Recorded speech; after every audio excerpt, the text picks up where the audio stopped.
Hi, Maya. How are you doing today? We're back with Olga Doesn't Die. It is 7th Sunday, and I'm once again joined with the lovely Mimi. Hi. And I guess we're playing Olga Doesn't Die. We played this last week, which was a surprise. Since my collab was supposed to be today, was moved to yesterday. We got time to play some more of this today, which is exciting because we both love messed up Yuri stories, and I'm excited to play more of this. And we got one pretty good ending last time, I think I'd say, which was fun. Kind of me was kind of worried that it was gonna be a sad ending that we got, weren't you? Yeah, I thought when she got shot that that was it. Mm-hmm. I was like, oh, it's over for her. As usual. Before we actually get into it, we gotta touch on it a little bit by being the top of being shot. But this game has content warnings. There is violence, blood, gore, death, age gap, revolution, cannibalism, and imprisonment. So far we've only seen, I think, like 80% of that. We've seen violence. We've seen blood. We haven't. I don't know. I guess we just touched a bit on gore when she got dismembered that one time. True, yeah. We have age gap because Olga is many hundred years old. She's nearly immortal, which is kind of interesting. We've seen revolution, a lot of it actually. Yeah. And we haven't seen much cannibalism yet, which is interesting. Because that's kind of, I feel like that's kind of the main draw that Mimi was interested in, or something. I don't know. Hey, well, hold on. Why am I getting used as a scapegoat for that? No, I don't know. But yeah, last time we got through Good morning, Aspen. Hi, Possum. Good morning morning to you. Good morning, Possum, to you. How you doing? Hi. It'll be a lovely Saturday Sunday. The game is, like I said, those content warnings, and you can find the game on itch.io for free. Using the link in the pinned message in chat, and also in the YouTube vlog description. It is very fun. It's, like I said, it's free. So, it's what you want. So you can donate to the lovely Shinoki if you want to support them, because they make lovely games. I played a few of their other visual novels they've created, and they're all really good. I enjoyed them. Yeah. We got through Katusha's ending. We got through one of Katusha's endings last time, which, like I said, turned out to be not tragic and sad. It kind of little fake out at the end after credits. Yeah. We went through a lot happened. We spent a whole like 10 minutes trying to figure out who the fuck this child character was that showed up at the very start of the game, who was not Nico. And then literally minutes later, we found out who that child was, which is kind of funny. Being a she blew herself up. Yeah, suicide bomber. A kind of car bomber. It's kind of Yeah. I just like it. We spent so long like trying to look like dissecting the girl's characteristics and trying to match them up with Nico, and like timeline wise. How does it make any sense? How it's been like only 1 year and she's grown that tall. She hasn't actually, because they were not the same character. It wasn't They her, just gave the random child a sprite. So I guess it would hit more harder when she blew herself up with a car.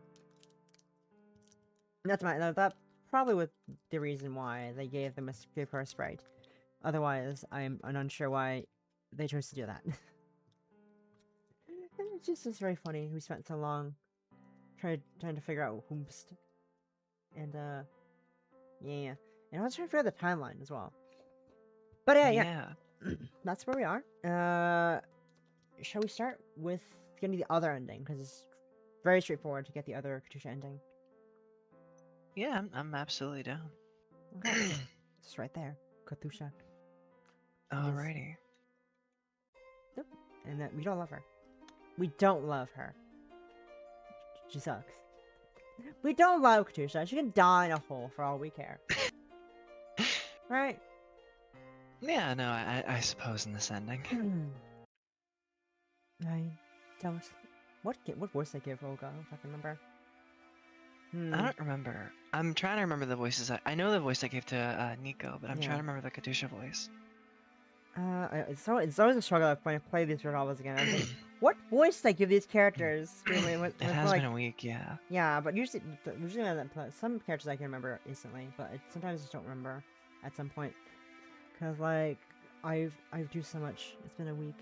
Let's see. Yeah. I don't love her. Cold filled my body. I could not bear to look back at Katusha. Nico laughed and clapped with the gun still in her hand. In that case, things are very simple. You don't love her, but she is far from nothing to you. I understand now. She is yours regardless of whether your heart beats for her. I have no intention of taking her away from you, Olga. What do you mean by that, Nico? Is she not a piece of your Vasa's legacy?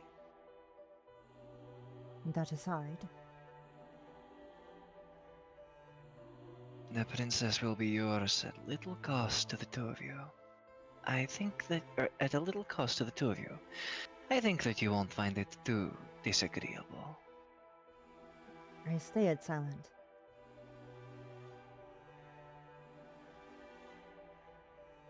No.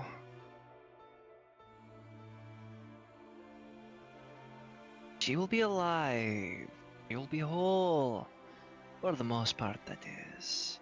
Only so much that she may never run from you. Only so much that she will never bear a threat. I'll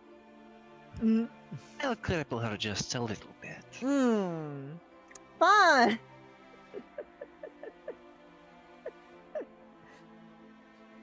And then you will have her. She will be like a little kitten. Jesus fucking Christmas.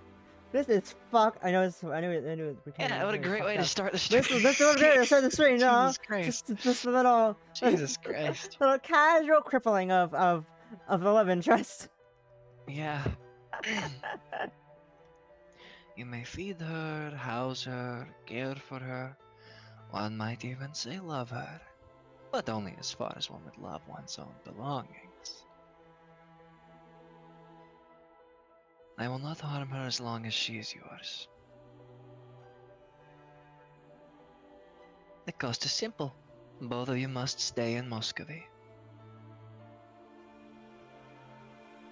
All you must do, Olga, is come with me and help bring this land back to prosperity. Together, we can lead the world to a better place. Nico did not lower her gun. I can always kill her here. But I've never seen you as fond of I've never seen you as someone fond of taxidermy. Damn! Jesus. I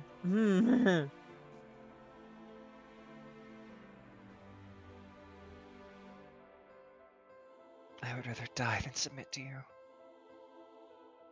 agree with your terms, Nico. Oh yeah? I'm sorry, Katusha. I understood that Nico would shoot without any qualms.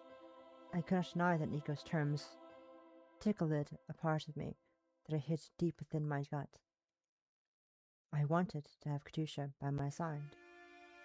As she spoke of forever, I could not help but think again and again of how quickly the forever in her mouth could end. She would depart from me one day, whether through the inevitable mortality of humanity come off too early, or a slow alienation like many of her forebears as they sat on the throne. I didn't mind carving out my own form of forever, an ephemeral eternity for her and her alone. I was not allowed to take what I wanted as well. But I have my own terms as well.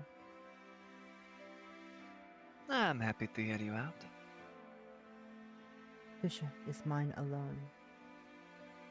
I could not bear to see her but be hurt, but I could bear to be her prison. And restore the territories you gave up to Oster when you ended the war. That land was not yours to give. I'll contemplate it. I closed my eyes as Nico lowered her gun.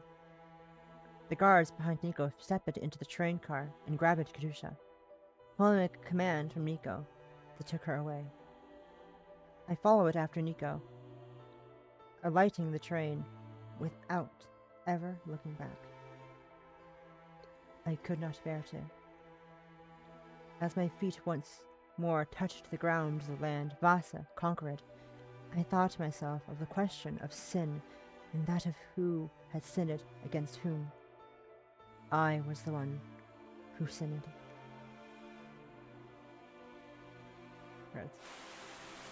Rain mixed with soot in a sky filled with grey.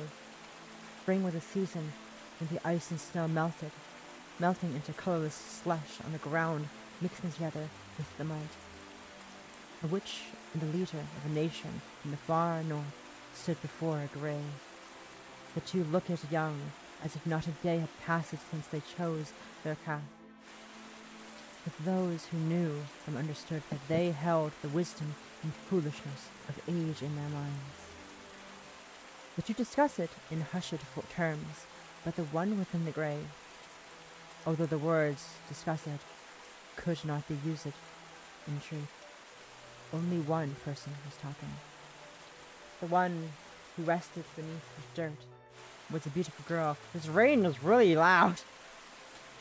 Yeah, very loud, right? And weirdly, repeating, not looping at all. Yeah, Not a really loopable bad loop audio. point. That's okay. The one who rested beneath the dirt was a beautiful girl, one who could no longer laugh. The witch stared at the grave in silence. She wondered to herself what forever meant. She wondered to herself what the meaning of promises in love were.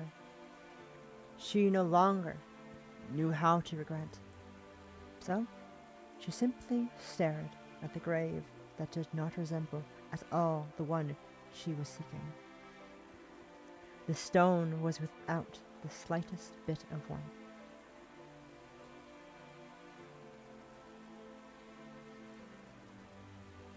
You go. Who will you love next, oh sage witch? No one. No one at all. The rain grew heavier and heavier, washing away all sound, because the witch no longer remembered how to cry. Oof. Oy. That is not where I thought it was gonna go. Kind of. Oof. No, it is not. I guess Nico has the cannibalism then. Yeah, Nico has all the cannibalism. Well, she is the one that suggested, like, you know, the eating the liver thing. So, yeah, I I mean, guess. I suppose that does make a little bit of sense, but like, Yeah. yeah. Dang. What a great way to start stream. Yeah, good morning, or I guess good afternoon, everybody. Great way to start stream. Just Hope this is doing well for everyone. yeah. What a great way to start Saturday and Pride Month. Yeah. Insane. I guess we should go figure out Nico's route then, right? Yeah. And it shouldn't be too hard to find. It's right here. Back in Act 4. Act 4 what, 5? What? Wow. Damn. Wow. An act is really long apparently. I guess we kind of sped through one act within an hour. Less than an hour, actually. Yeah. I mean, we sped through 2 acts within, like, less than an hour, apparently. According to the slaves? The saves! Whoa. Yeah, according to the that's saves, we did speed through really quick. Yeah, according to saves, but... Then again, Act 5 might be quite long. 'Cause I'm guessing Act 5... Okay, there's more Act 4. Okay. Interesting. Yeah, we've got like another Yeah. hour or two, maybe. Hour or two? Yeah, maybe. Definitely a good amount. We'll see. Yeah. So let's stay with Nico and not... And fuck our childhood friend. Fuck our childhood ward. She doesn't matter to us anymore. Probably because we Yeah. taxidermied and go and be in prison with our family. Well, her family's dead. Not yet. No, they were in that scene. In this scene, yeah, they're dead. Yeah, no, not in this scene, but the scene where she says she'd rather be dead than go to prison. Yeah, but this scene, they're already dead then. But yeah, I this think scene, they're she's still not. alive. I think. Yeah. Yeah, because we go with her to the castle here, right? It's not until after you have that meeting where it's like Katusha's safe that that they end up killing off the family. Yeah, so we don't care for Katusha. She could go and find herself with her family. Actually, if she's not being housed here, she probably will go back home and then be imprisoned, right? Either probably that what would or happen. she won't be saved when those people come by with the cars and grab her, Oh yeah, oh yeah, same. Good point. and she may just die there. Hmm. You're right. We'll see. Didn't she go get dragged because we invited her to the opera house? She may have, yeah. So she might just go back to her family and die in Yeah. that little imprisonment. Probably, yeah. Who We'll knows? see. I shook my head.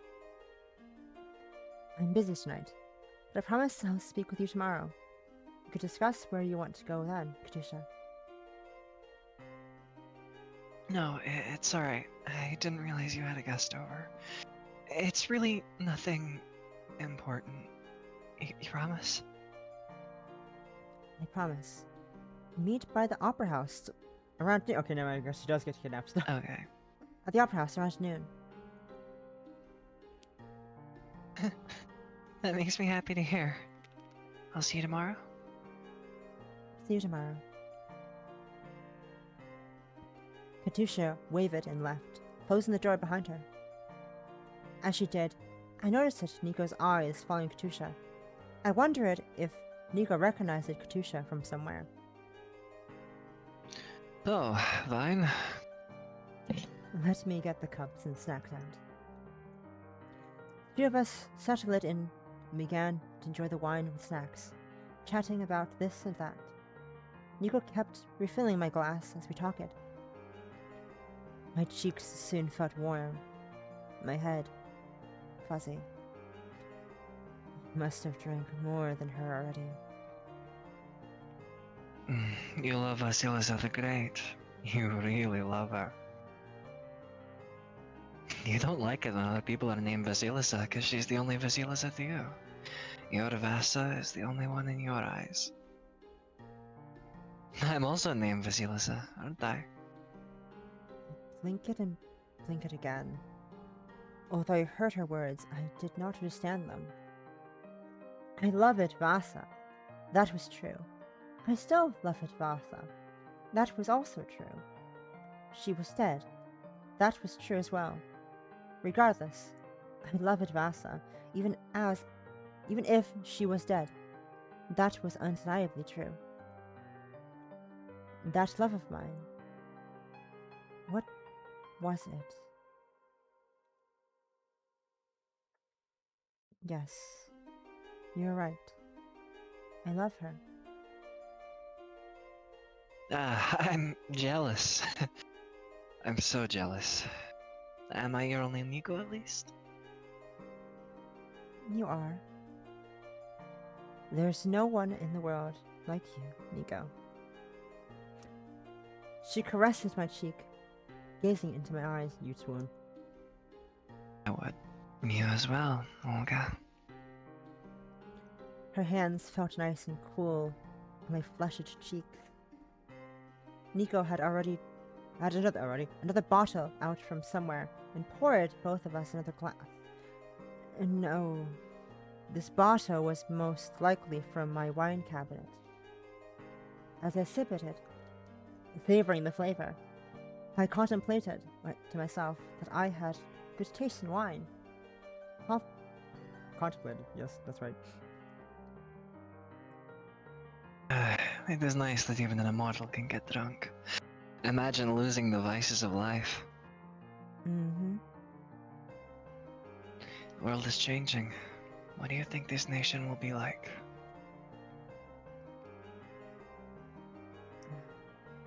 The same as always. Maybe we'll have a proper constitutional monarchy if that boy will let go of his ego. Not just one in name, where he dissolves Parliament as he pleases. But Muscovy won't have a monarchy for much longer. Revolution, revolution. Just as the earth revolves around the sun, the blood of revolution will be spilled. I hope you won't dislike it too much. Will you always stay in Muscovy? Whatever this land becomes. Always. Because I have to watch over it. Even if I were to die? I nodded. Then I covered my face with my hands. Why do you need to die? Why do people die? I'm the only one left behind. I'm the only one who remembers. Why is that? Why? Nico gently rubbed my back. Humans are worthless like that. I like humans. I like you. But not the way I want. Aside from her, have you ever fallen in love? Her? No. You see, I have someone who I like. She's someone who I'm very fond of. I might even say that I love her. Who is that? You know that someone very well. I don't think so. Who would I not? Wow, you're so dumb. Olga, you're so oblivious. What the fuck? She's also drunk as a skunk That right now. You gotta too. give her a little credit. She's also also like hundreds of years old, and she's Yeah, dumb. but you do. I stared at Nico until my eyes felt dry. But I couldn't figure out who she was talking about. Compared to her, I was far more antisocial. I didn't think we had any mutual friends. I want to kiss her. I want to touch her. I want to have her. Then you should. Whoa. But she doesn't know. Then you could tell her. What if I'm shy? This is so adorable and so funny. It's so cute. Playing fucking cat and mouse. Have you ever thought about romance? I shook my head after a moment of contemplation, only to quickly regret my action as a surge of dizziness rushed over me. Don't force yourself. We had a long but enjoyable night. At some point I blacked it out. I woke the next morning feeling quite normal, my body having metabolized it after the alcohol. As I crawled out of bed, I noticed that I was wearing different clothes than the night before. Whoa. Whoa. I went to the living room and found Nico sipping a cup of water. Good morning, Olga. Sorry, I may have puked all over you last night. Okay, that's very fair. I like it more like, whoa, new clothes. Oh, you puked. Oh, yeah, she puked. Okay, that's less romantic. That's a lot less romantic. It's still cute, though. The two of them were drunk and blackout and just, yeah. I just Oh, like, gosh. whoa, with puke. Never mind. Never mind. Abort. Abort. Abort.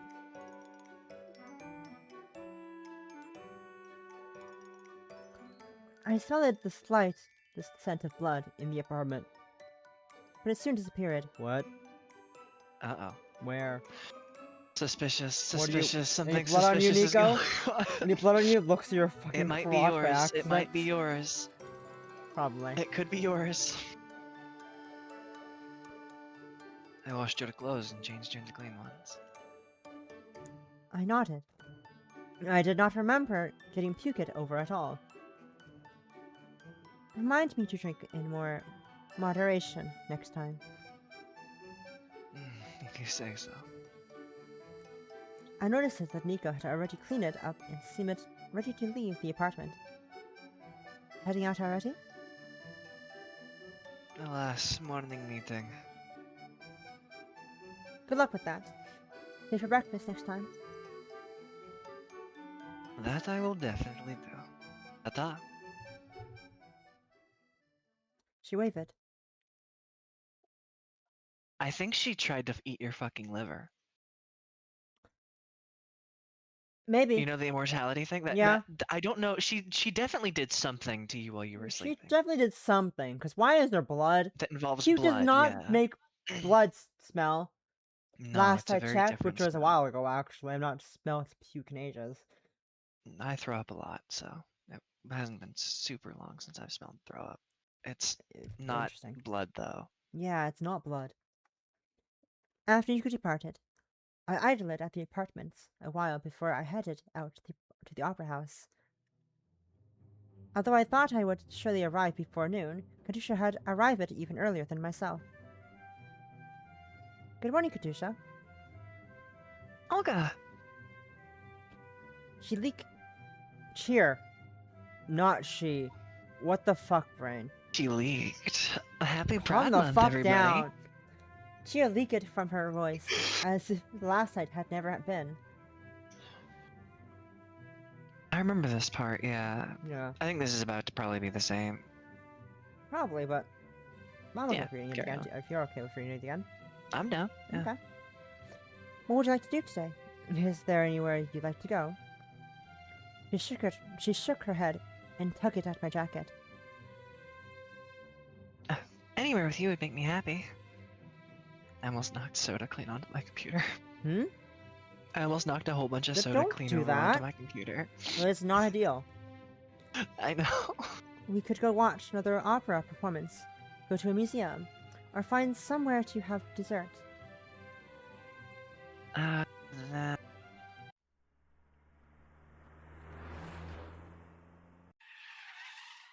Before she could respond, a black sedan with a visible scratch on its left passenger door rushed towards us and skidded to the side. The door opened.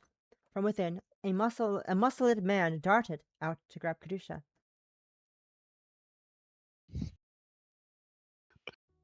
I pulled her. Sorry. You good? Yeah, the eek killed me. That's funny. I don't know why. You screwed in fucking pick that up. I let out like a little eep. All I got was the breath after you did your eek of laughter. Oh god. Oh, sorry. It's fine. I didn't hear the first time anyways, so it's okay. Yeah. I pulled her into the car before I could react, and with a vroom of the engine, the car was gone from sight.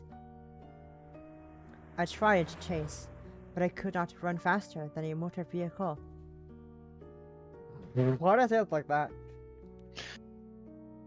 We're Motor a little out of vehicle. it at the moment. It's okay. Nah. I'm just weird. I'm being a weird I'm giving you a weird cadence for some reason. I'm not sure why. It's just happening. They own it. What and had it? No way it to identify it. Where Vehicle. the car it was going it. Fuck off. You have been doing a lot of the ids at the end. What's a vehicle? Motor vehicle. Automobile. Anyways, although not many people had cars, I did not know who owned it, what and had no idea to identify where the car was going. Seeing a phone booth nearby, I quickly entered it and dialed the only number I could call. Hello? Nico? My friend from last night. She was just kidnapped by someone in a black sedan with a big scratch on the left passenger door. I wasn't able to get any other identifying features, but I wanted to ask if you had any idea who might own a car like that. Black sedan. The big scratch on the left passenger door. I think I remember someone complaining about a car like that. He saw it parked in the Northwest District last week, close to the warehouses. You should go check that out. But your friend, Katusha, was it? She seems like she's from a good family. The kidnappers will likely ransom her. Unless they intend to make an example out of her, they won't hurt her. But there is a chance. Thank you, Nico. You're welcome. I hung up on the payphone. It was a lead. I made my way to the warehouse district, quickly spotting the car parked outside one that was no longer in use. I found a metal pipe outside and tucked it into my jacket. I had studied martial arts in a past decade, but with my inability to put in muscle, I had to be careful.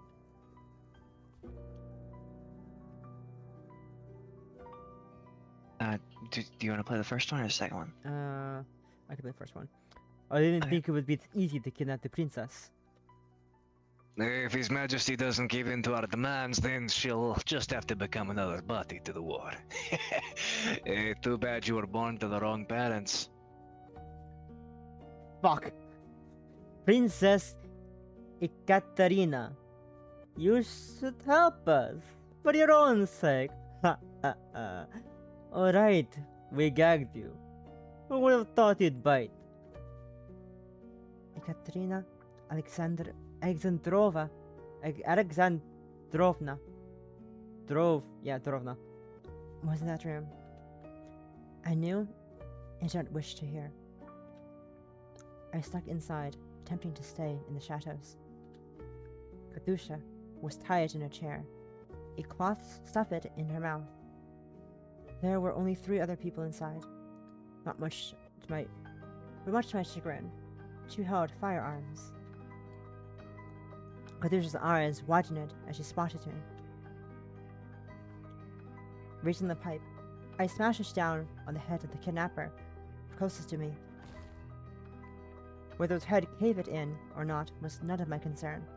All I confirmed was that he fell to the ground, unconscious, and dropped the gun in his hand.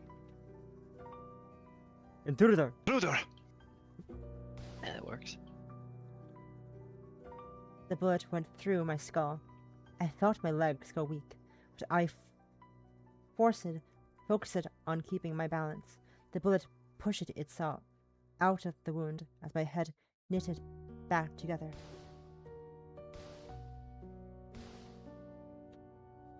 Oh, monster! Eat lead! Idiot! Grab the other gun! In his panic, he missed me time and time again. The bullet bounced off the ground. But it would be a problem if Katusha was hit by a stray bullet. He was right. I grabbed the gun myself and quickly shot the unarmed kidnapper before pointing it at the one with the gun. Drop the gun. You drop the gun. He laughed. If you move wrong, I'll shoot. Who are you even? That is none of your concern. That is not a concern to you. You know who this woman is, don't you? She's just another leech, born from the loins of that useless man sitting on the throne. She doesn't matter to you. She doesn't matter. We had a righteous cause, and you killed my brothers. Were you going to kill her? Huh? Were you going to kill the princess? What does that matter to you? Fine, yes, we were. No matter what the Emperor did, we were going to kill this woman. Okay. Thank you. Remember to close your eyes this time, commanded the Katusha.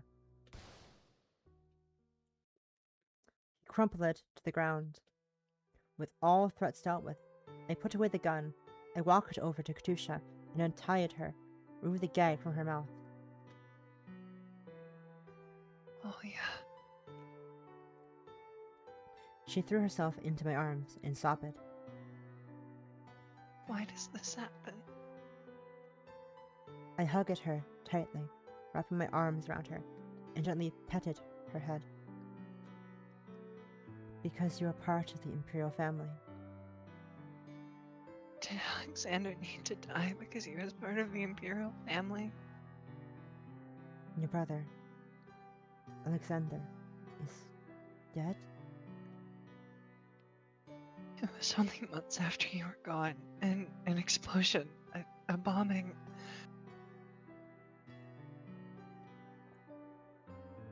Father is always so anxious, and he gets angry and sad and never looks happy, and Mother cannot sleep, cannot eat. She's withering away because little Sergei is so ill. They say he has a blood disease. Is that also because I'm sorry. I wish I could go back to when I was a child again? Back when you were still with us. She hiccuped, and her shoulders shook. Can't we go back to that time? Why did you hide who you were from me? In truth, I should have known. You didn't want to recognize me. That was true. So true that I had even rejected thinking of it. I had not realized it, that she had noticed it. Oh yeah, do you not love me anymore? Do you not love your Katusha anymore? How could I not care for her? Was it not clear that I cared for her dearly, so much that I would come here for her? Why can't you come back to us? I won't see your father again, my dear Katusha. Her father condoned my death in simple actions. He conveyed to me what I was. Wounds from over a decade ago reopened, raw as they were then. There was nothing I could do about it. Things changed in 15 years. None of us could go back to the past. I could only hold her as she cried. After a long while, the secret guard of the imperial household made their appearance. Far too late had I not been able to protect her. I passed her to them so that she could be returned to the palace. I did not follow. The next week passed quietly. Heard from neither Nico nor Katusha for days until receiving a letter from Nico that she was temporarily going into hiding.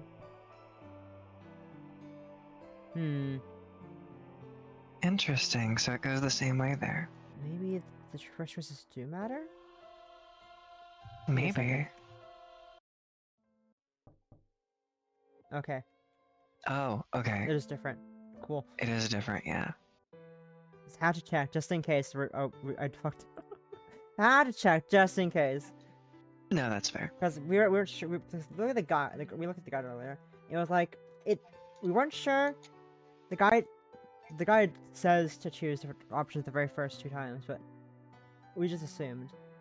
I just Yeah. assumed, mainly the split point was exactly the earlier point where you choose to stay with Nico or go with Katusha to see insert where she wants to go, which is the palace. Anyways, one early evening before I had begun preparing for dinner, there was a knock at my door. I opened the door and found one of the only 2 visitors I could have expected. Still, I frowned, glancing her up and down to confirm that she was safe. What are you doing here? I snuck out to see you.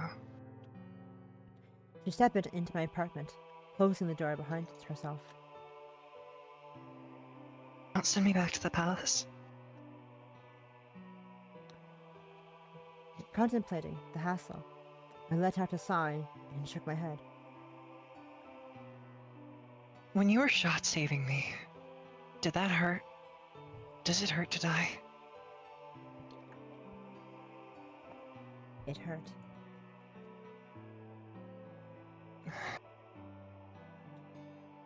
She grasped at my sleeve. I wish I could take away your pain.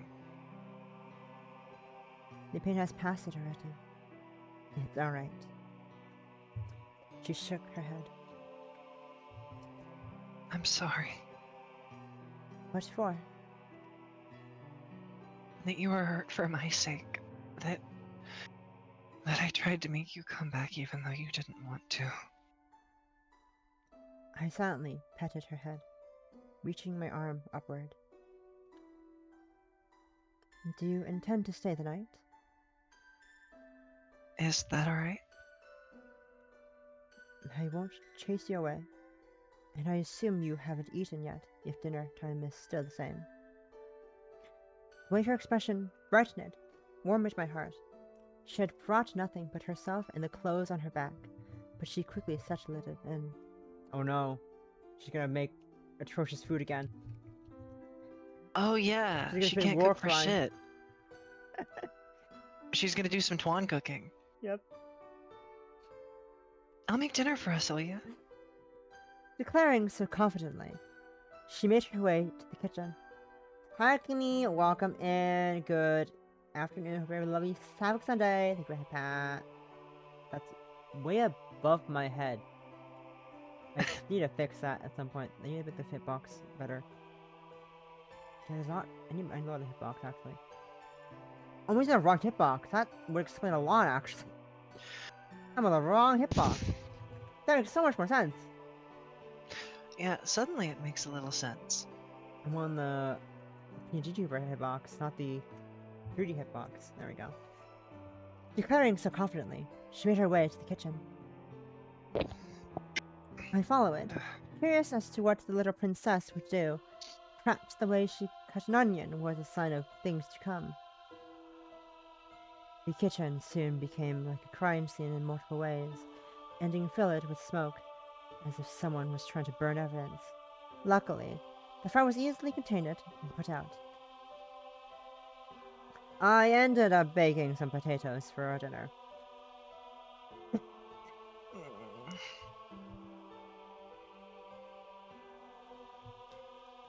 Nothing was permanently damaged in the kitchen. No, it's alright. Or do you just like potatoes? She began to shake her head, only to pause. Oh yeah, do you eat potatoes like this every day? No, but it seemed like the fastest thing after cleaning up the kitchen. You are fucking horrible at cooking. Over all my years, I have never seen a person worse at cooking than you are. I've never Medusa. seen it. I have lived many a Sorry. lifetime, and your cooking has been the worst I've ever seen. The worsted? The worst. Worsted. I'll teach you how to cook something simple next time. She nodded sullenly, eating her dinner of potatoes. A nice spud of a nice potato. Nice spuds. Little spuddy. The two of us idled about after eating, taking separate baths after. By the time bedtime had arrived, I remembered that I only had one bed in the apartment, and there was one bed. And there was one bed. One bed. Have you seen that Tumblr post of like artificial bed shortage? No, Fish. I don't think so. Bed shortage. If I do that, we have Tumblr.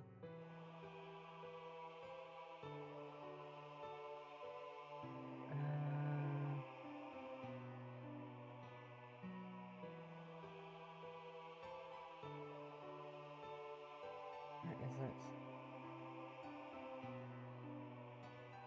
this it?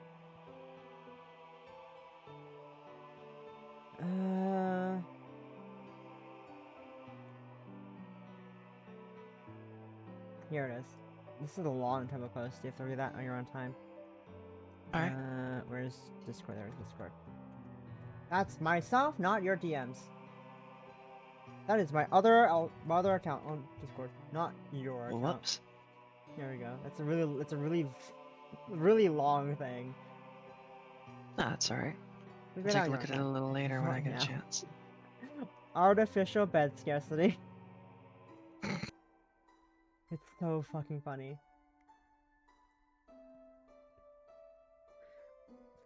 She very rarely snuck into my bed as a child, but considering the size of the bed and the discomfort of the couch, I agreed. I skipped the dialogue choice, but whatever.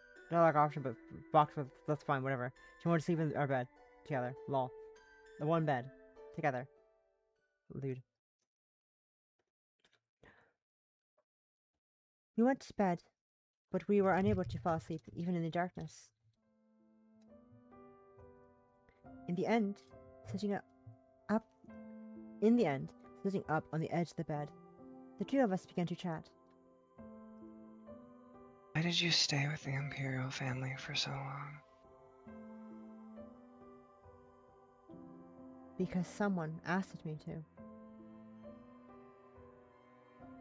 A long time ago, you told me that someone named Vasa asked you to look after Muscovy. Did she also ask you to look after the Imperial family? After us? In slightly different words. Yes. I pledged myself to her cause and dream. Your forebearer, Rurik, was her heir, and I promised her that I would look after him and his for the sake of this land, her dream. All of it was a promise to Vasa. Was that it? Was that why Katusha now sat here? Did you ever figure out who Vasa was? Was it Vasilisa the Great? She was. I can't even be jealous. Not of her. She was important to you. So important that you followed a promise to her for such a long time, even when you no longer had to. Even when it did not even require you to.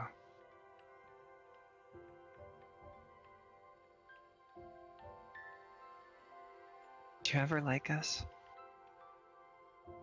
Of course I did.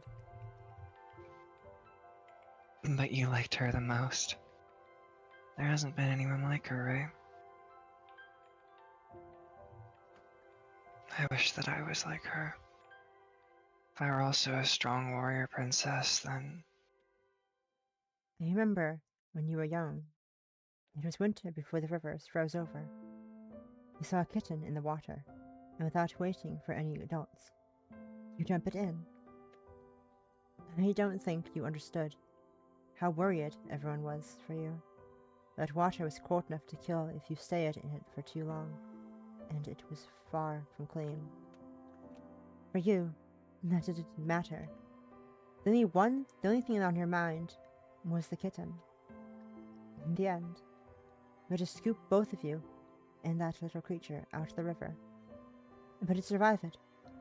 Certainly your mother disliked cats, so it was sent to her cousin, but without you, it would have died. You've always been strong and brave. Am I still the same now? Mm-hmm. You still treat me like a child. don't? Pardon me, sorry. That's fine, don't worry.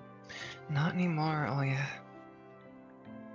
Thinking about it, I realized that she was in her mid-20s now.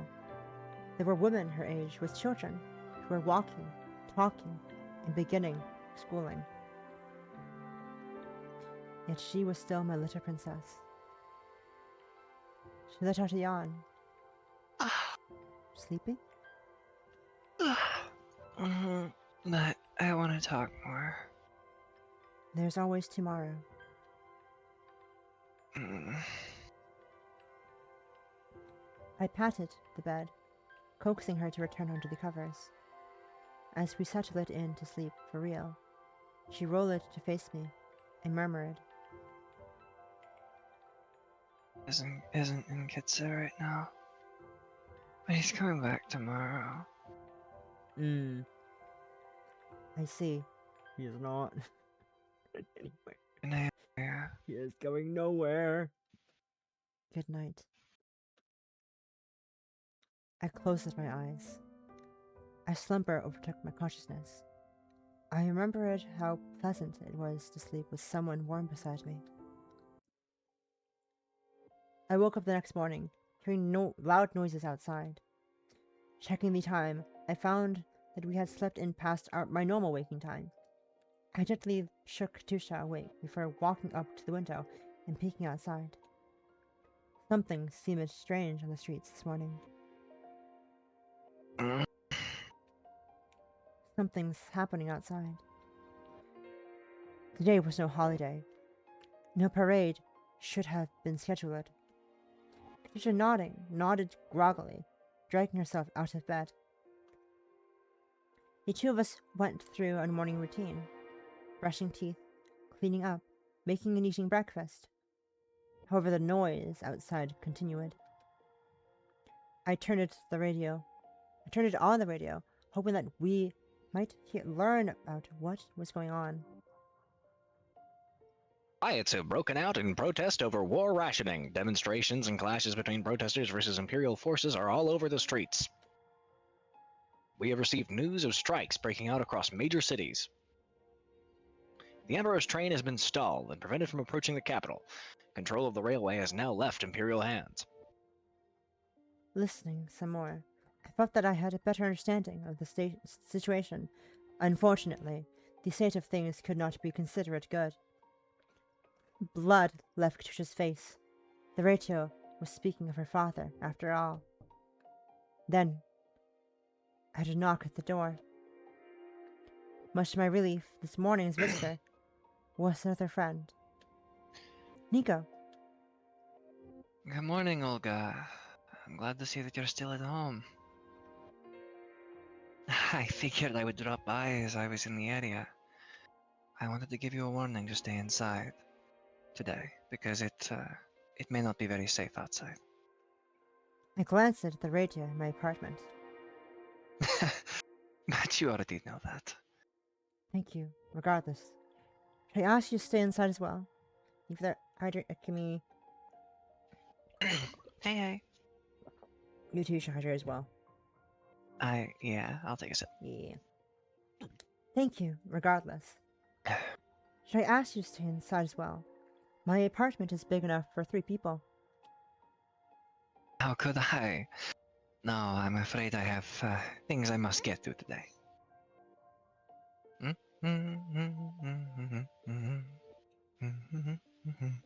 She hummed a little jingle that I wasn't familiar with. I still think that's probably she's doing the.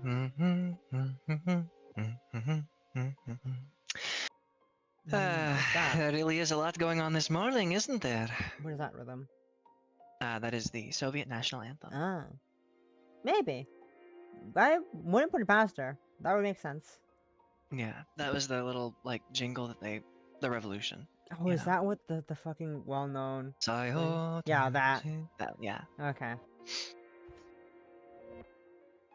Yeah, princess, I can help you get to your father if you'd like to come with me. There's the different line that we stopped at, realized when I sped through to make sure we're not going more Sunkshi's route. You can? I have my ways. Just gonna skip over and acknowledge this thing? Really? You're not gonna acknowledge that? Would that really be a good idea?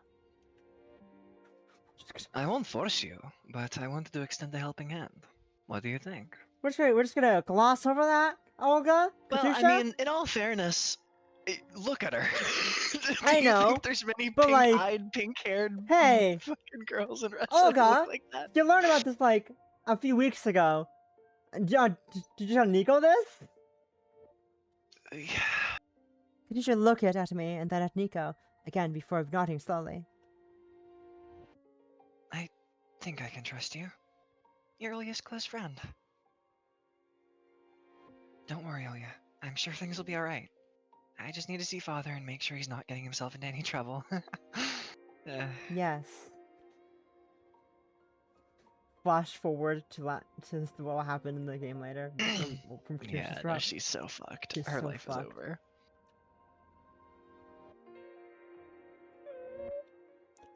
Stepping past my doorway, Katusha joined Nico.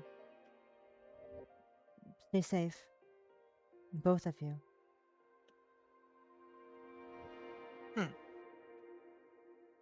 I'll see you soon, Olga. They waved and left, leaving me alone within my apartment.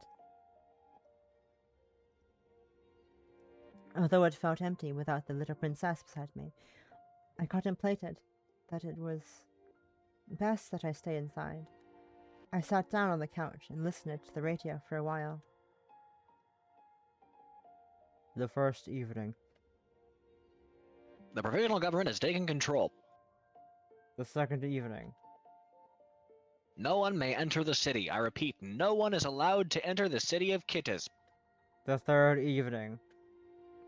I abdicate from my position. I abdicate from my position as emperor of the Empire of Muscovy. Everything happened all at once. The days so long, yet so short. For better or for worse, I heard no news of Katusha. I could not tell if she had been able to make her way to the Empire. It was only after a number more days that I was informed the entire imperial family had been safely taken into custody by the provincial government. I met with Nico over a cup of tea. Just as I grew anxious sitting around, he invited me out for breakfast and a breath of fresh air. Most of the rioting had settled down. Now it was time for the so-called provincial government to show the people whether or not it had the ability to be a government. The princess has been reunited with the rest of the imperial family. It worries me. I can promise you that she's safe. But will she be? She took a sip of her tea. She brewed a good tea, but I couldn't tell what it was. The leaves are in some nondescript container. They had clearly been moved into at some point. No one is safe forever. I can tell you for certain that the provisional government has no intention of killing them. Oh no! What exactly is the provincial government? Hey, it's not more than a portion of parliament attempting a power grab. They claim to be temporary, but I know that they have a regime they intend to install. They were in the right place at the right time, taking advantage of the chaos in their positions to declare. The worker councils of the majority party have done much of the heavy lifting in the little revolution that happened these past few days. Their provisional government will have no choice but to share the discussion forum with us, and they understand that well. What do you mean by that? That we're already at the table with them. My people's faction is a non-negligible power at play in these tumultuous times. Not that I intend to share the table along with them. There is an assembly this afternoon. If you're not too busy, will you attend? I assume there's no issue inviting an outsider then. You? An outsider? No. You've never been an outsider to these matters, and you'll be attending as one of mine. Unless you would prefer not to. I will take the opportunity where I can. Not once had I attended court or a parliamentary meeting as anything other than a member of the Emperor's party. To be something else felt irreversible. Thank you. I thought she was Okay. thanking her. Hmm? I thought Nico was thanking Olga for a second. Sorry. Thank you, Nico. Wait, that is me. Yeah. Thank you, No, me. no, hold on. Yes, Thank you me. myself. I fucking Thank you rock. myself. I'm so I'm cool. so good. I'm so smart, you know. This is why they pay me the big bucks. Yeah. You used that last night. It's something my For dad myself. always used to say. No. And it's just become habit for me. Yeah. But I did say funny. that last It's night when funny. you and I were laying down for a Yeah, bit. you said that to me last night because I recognized the non-binary flag. I was thinking about earlier, like I recognize that because that's one of my flags. That's why I know what the flag is instantly. I was just giving you. I was just. I being know. silly. It's just really funny. I was like, oh, I'll have to pay the big bucks. Yeah. Sure. It's just funny how like Jackie poured up a pen. It's like, what flag is this? No one responds like a second. Oh, that's not binary flag. I just saw it, knew it, because that was one of my flags instantly. Oh yes, Yeah. that one. I know that one. Oh god. That's one of mine. Yeah, I know it too. It just wasn't on screen for me. That's oh, here we fine. go. Sorry. No, thank you. No, thank me. No, thank Yes, thank me. me. Sorry. Yes, thank me. I wanted you to come. I sip it on my tea, which really was quite fragrant. Light floral notes danced it with something adjacent to malt. Incidentally, what tea is this? That is a good question.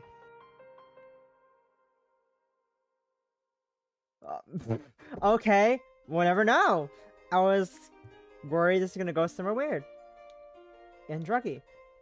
We got Yeah. drugs aren't really on the content warning. So maybe that won't happen. Well, she did get drugged earlier, and something happened to her while she You're was right, asleep, she so I wouldn't put it did. past this. You're right, Yeah. I forgot about that. She got drugged to the party fucking 1 week ago. Actually, no, it was like 16 years ago, actually. 15 to 16 years ago. She got drugged at that party, but then she also got drugged last time she had wine with Nico. Probably. That's what we think. Well, she was gotten to the point where she was She super got, drunk. she and got blacked extremely out. inebriated and Regardless of what got happened, vomited Nico on. did something. Yeah. Something While transpired. she was drugged. I spent the morning discussing the state of the nation with Nico and ate a light lunch together with her. Chatting like this filled me with nostalgia. In her home, where I first met her, we often spent the day like this. Then, afternoon arrived. No, she doesn't have a brother, did she? I think she lied to us about the brother. This Well, is her ages brother. ago. Yeah. Well, he died. But Probably. like before we had met her, she Mm. told us that he died. She said that she kept the books to figure Yeah. out what his last moments were before he had passed. Hmm. Like what his last thoughts were, and like her brother's death is probably what sent her to be a revolutionary. Probably makes more sense than mine. She lied. She has no brother. That's just her books. She lied to us for some No, I bad think reason. she probably was radicalized after her brother died. Which, funny story, that's actually what happened to Adolf Hitler. Oh.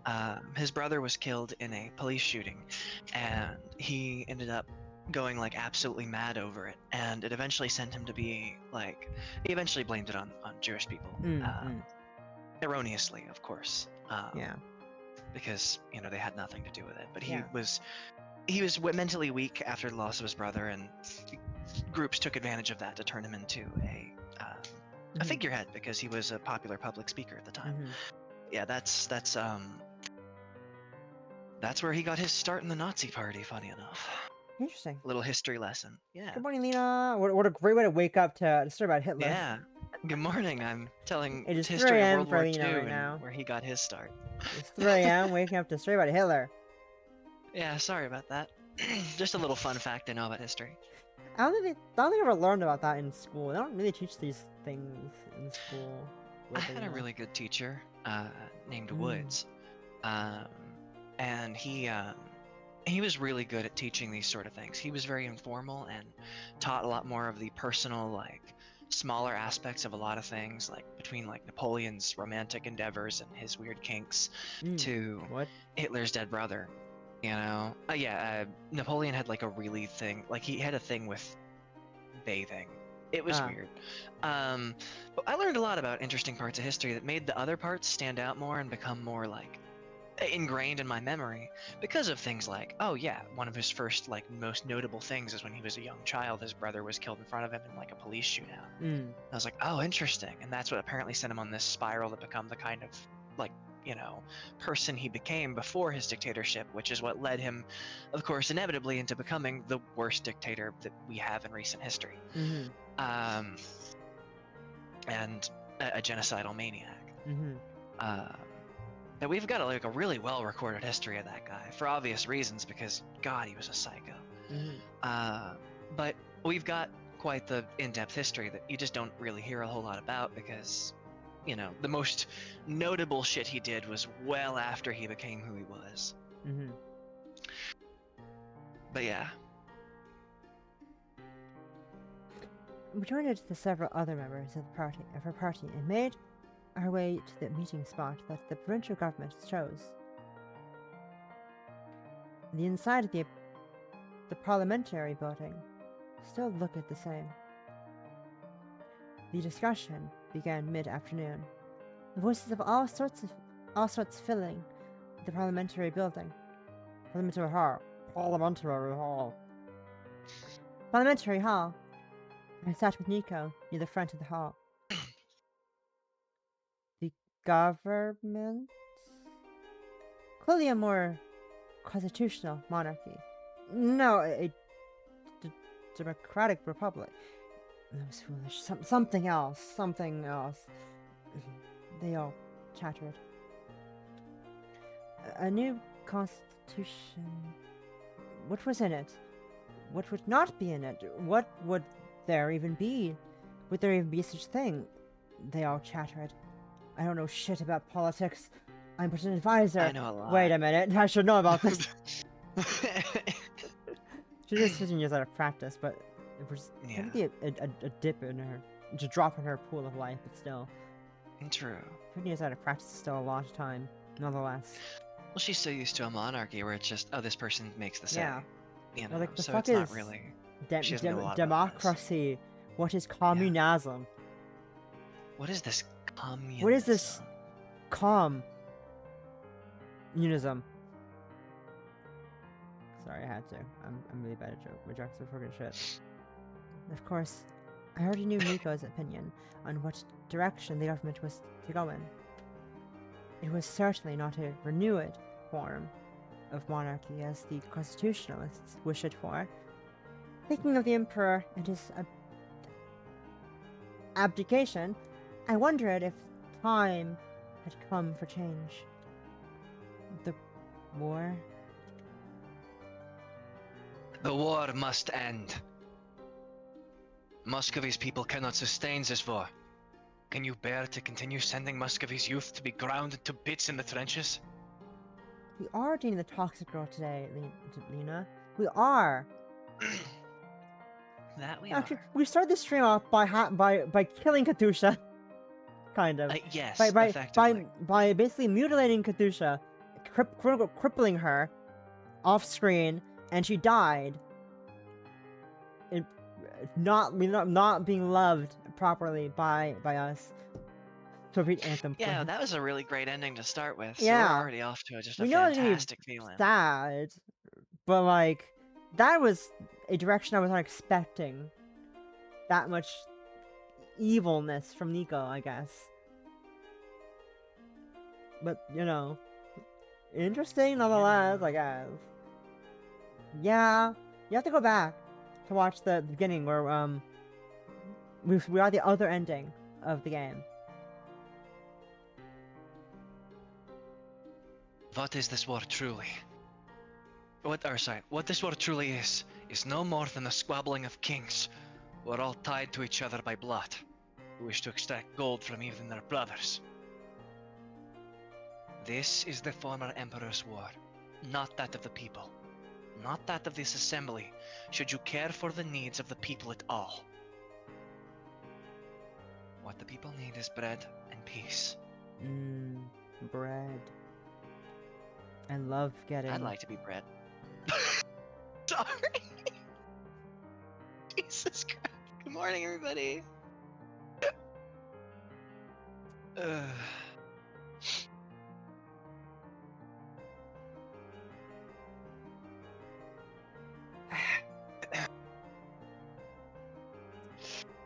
So,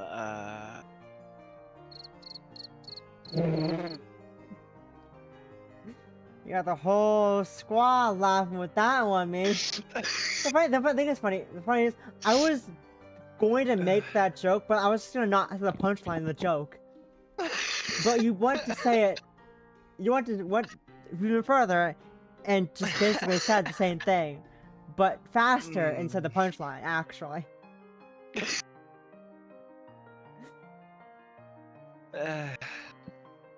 I'm a little blunt and to the point. Is my dead cat concerned with my enlightenment?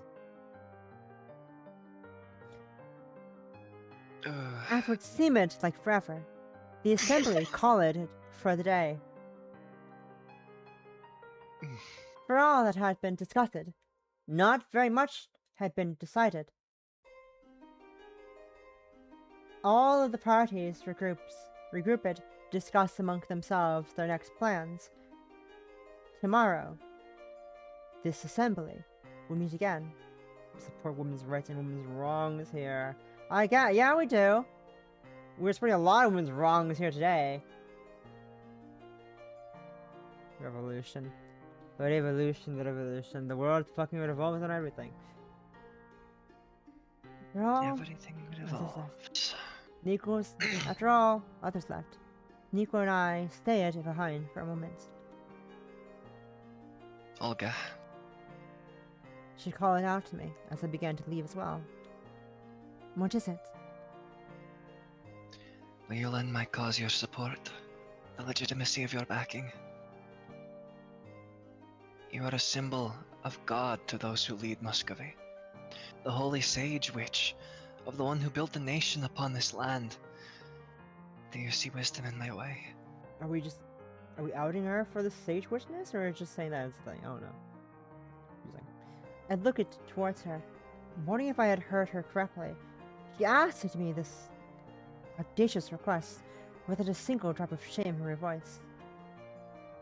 I thought in silence for a number of minutes before giving her my answer.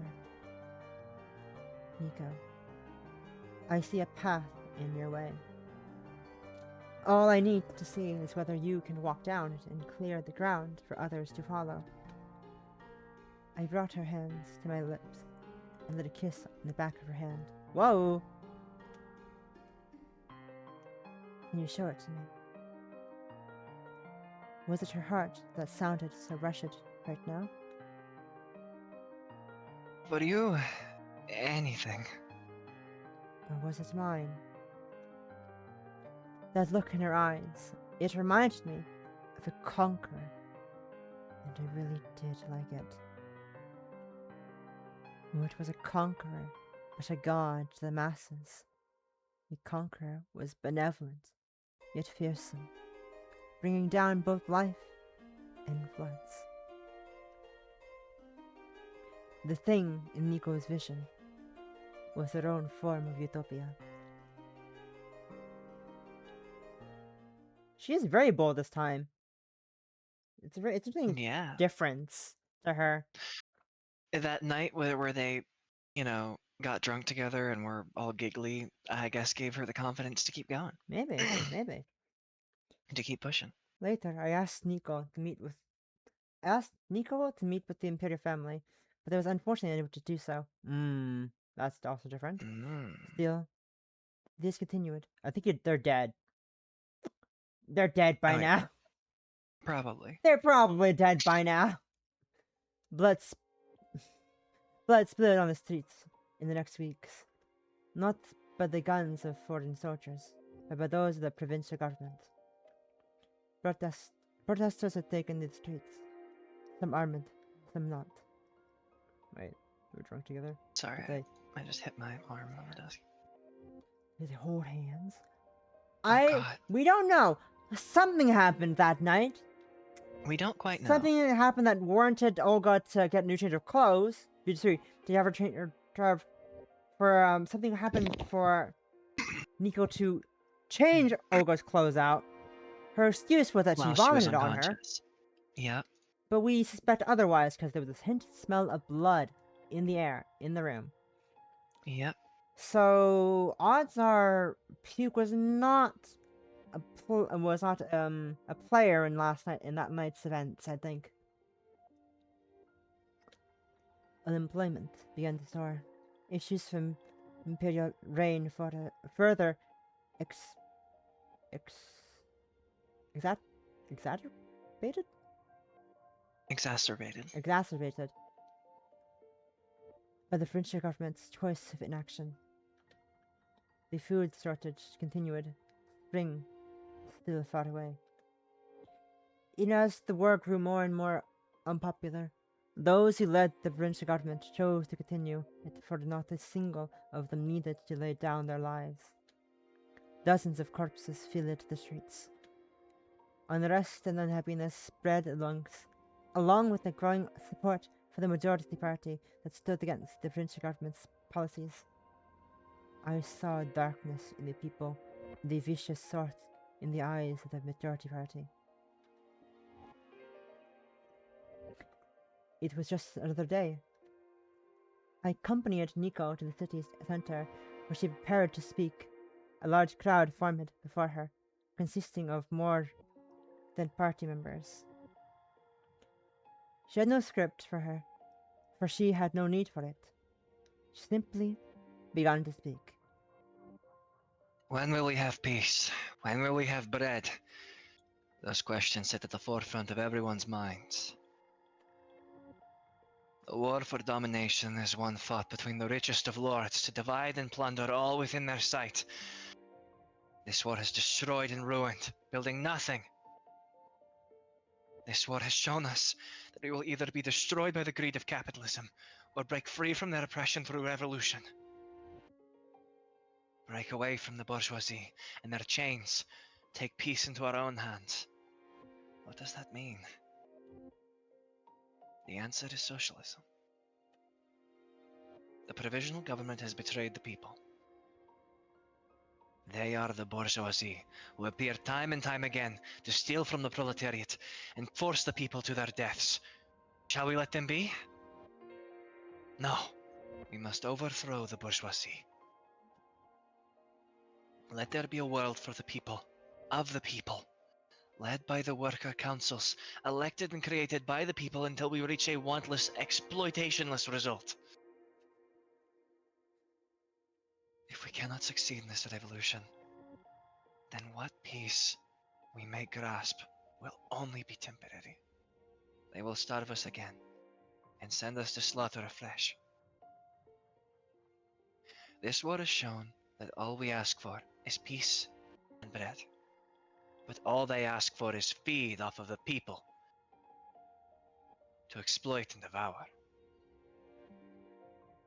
We are at the crossroads. One path is the end, and the other is socialism. The time has come. The time is ripe. Society now merely a step away from change. The socialist revolution has begun in Muscovy, and it will spread beyond. Overthrow the bourgeoisie. Let them be no more. End the war.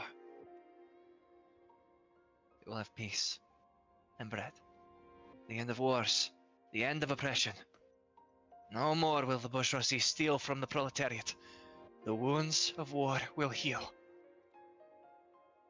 We will struggle, but we will succeed. With the victory of socialism, we will have our dream. The people cheered. You know how to speak, Nico. Because I speak from the heart. So you say. So I do. She took my hand and put it into her chest. Put it to her chest, Wow. over where her heart hid within her. Can you feel my heart beating? Whoa, it's your boob. Thump, thump. Thump. That's what you have sound effect there. There's no sound effect there, apparently. It's fine. Her heart beat. After the crowd dispersed, we walked around the city. We soon passed by the opera house, reminding me of the appointment we had not been able to have. We should see a show when everything is settled. When do you think that will be? Olga, if your hand can't feel a heartbeat, then allow me to try it myself. Lena, I thirsty motherfucker. No, me too, Lena. Of Me course. too. Of course. Damn. Of course. Why, very, very soon. It'll seem like the blink of an eye for you and me. I wonder why. What opera would you like to watch? The same as we missed. Vasilisa the Great. The two of us shook on that plan. We reconvened at the parliamentary hall for the assembly with the provincial government. The agenda for today was to decide the fate of the imperial family, oh, they're still alive, and in an extension of that conversation, what the provincial government was become in its permanent form. The first matter was decided through a hand vote. Decided hand vote. Over half of the room voted for the imperial family's imprisonment. The rest voted for execution, reinstatement, and or abstained from choosing. The second matter would be more anonymously handled. The leader of the provincial government announced that rather than counting raised hands, he would pass out private voting ballots for everyone to fill out. Those totally can't be rigged. After ballots were filled out and submitted, they would be counted, and the decision would be made democratically. As you received the ballots, I found a funny selection of choices present on the little sheets of paper. The choices were as followed. Formalize the current provincial government, write-in. The leaders had no intention of allowing new leadership. Anyone who did would have to write an answer in themselves. No. The only choice promoted was simple. Certainly a pair of choices. What did you write? It's a secret. I obediently filled out my ballot and turned it in alongside Nico. Ballot counting began soon after.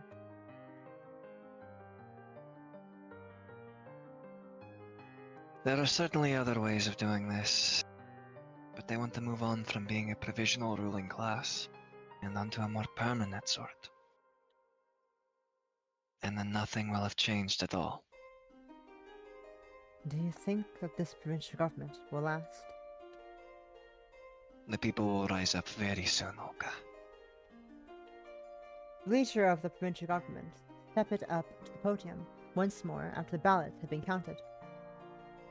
He announced that he would write out the results on a board. The number of votes for formalizing their rule far exceeded the required half of the room. I see. Congratulations. Yes, congratulations. Are you dissatisfied with this outcome? I let him have his moment. He continued writing on the board despite the decision being made. A quiet ding sounded from Nico's pocket. Eyes turned towards her. Nico reached it into her pocket. What she pulled out was not her pocket watch, but another thing made of cold metal, which she pointed towards the man standing at the front. The leader of the soon-to-be not-so-provincial government crumpled it to the ground with a hole in his head. Before the rest of the provincial government could respond, Nico's people took out their guns as well.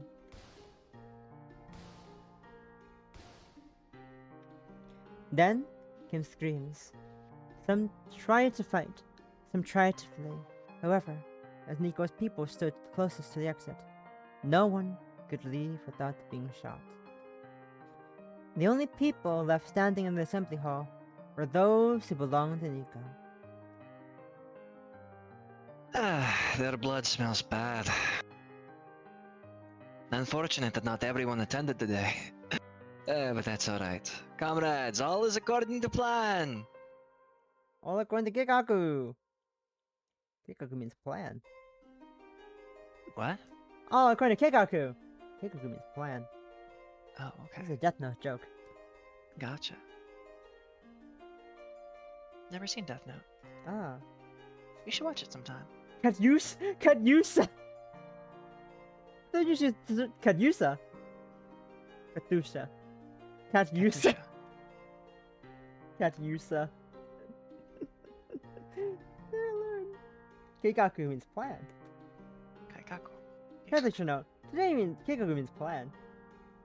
I think that's an action that happened like the dub, where it says all go to Kikaku, and it just says in like text. Just note, Kikaku means plan.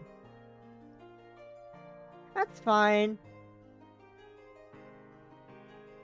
That's fine, Lena. I'm just making fun of you. I'm just poking fun. All in good fun. Katyusa. Katyusa. They cheered. Nico, what do you mean by this? It's what it looks like. A coup? A revolution. I see. Congratulations. I clap it for her. Let out a sigh. I stared at her and wondered what was going on in her head. I had not been informed, and from the expression on her face, this was just another day. Do you intend to live after this? Or did you have a plan that I was not informed of? I'm sorry, Olga. I did want it to be a surprise. Ta-da! Were you surprised? Pinched her cheeks. I was. Is this your choice of suicide? Of course not. The revolution within these halls went perfectly well. But you see, the government has always been a monopoly of violence. One day there will be no such need. But while the world is still filled with dirty, dirty things, those who lead must take charge of such things. My people outside have already acted. At this very moment, there are riots and strikes, protests and mutinies, all sorts of things underway. The military has pledged itself to our cause. Those the top brass have consistently been some of the most conservative members of nobility for the past few generations. How did you convince them? I killed them. Not the generals, no. What use are they? But the soldiers. She clapped. And with that, we have it. I thought about bread and peace. But what would come after this?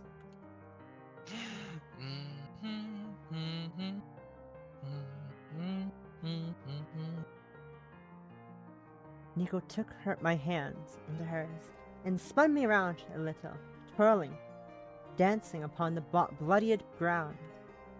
I didn't know how to feel. Everything happened in but a moment, watching the red bloom from a source that was not my own. A little giddiness slipped into my chest. This, too, was conquest for a cause of peace. Although it seemed to me that Nico's cause was not one of conquest. At least not in name. The bread first. Whoa! Who said that? What did you say? I bet Nico has some bread beneath the tree. Who said that? Oh, I see. That's Lena saying that. I bet some bread beneath her shirt. I mean, whoa! Who said the bread? Whoa! I mean, we can take a bite, but... Of course you take a bite. Sorry. It mattered not. Ugh. As she said, the majority party soon took charge of the government. Power was distributed across elected worker councils. Within days, the everlasting war with the continent ended.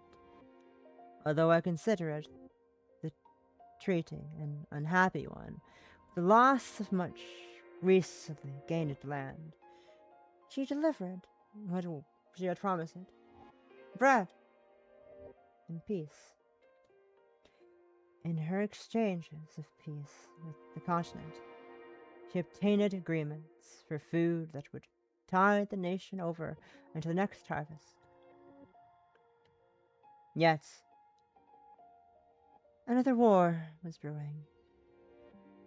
This one was a war within the lands of Muscovy, a relatively rare thing in the past century. It was a civil war. The remnants of nobility who had not fled, grasping at their power. I thought back to the foolish princes whom Vasa struck down so many centuries ago. I saw little hope for the remnants of the nobility. In all these weeks, I realized that I did not understand Nika at all. I was unable to predict her actions, how deeply she believed what she did, and I did not like that. So much changed in a matter of time, matter of days. I wonder if the cause I chose to support was correct. Many died. The dead could not return. Therefore, justifications had to be made for their death. And it was correct. Was it not correct to save the people of this land, to feed them, and bring them peace? At least, right now, I could stop thinking of such things. The two of us were at my apartment, making dinner together of all dishes. We somehow landed on pelmeni. Pelmeni. Insert word here that I can't figure out, because words are weird and not English. Pelmeni. Having not made that dish for a while, I had no leftovers to cook. No, we would make these little dumplings from scratch. Yet I couldn't help myself find myself too displeased at it, relishing of the mindless activity. The process would take a while, but it would make many meals. The dough was complete, as was the filling soon enough. The only thing we had to do was fold the dumplings together.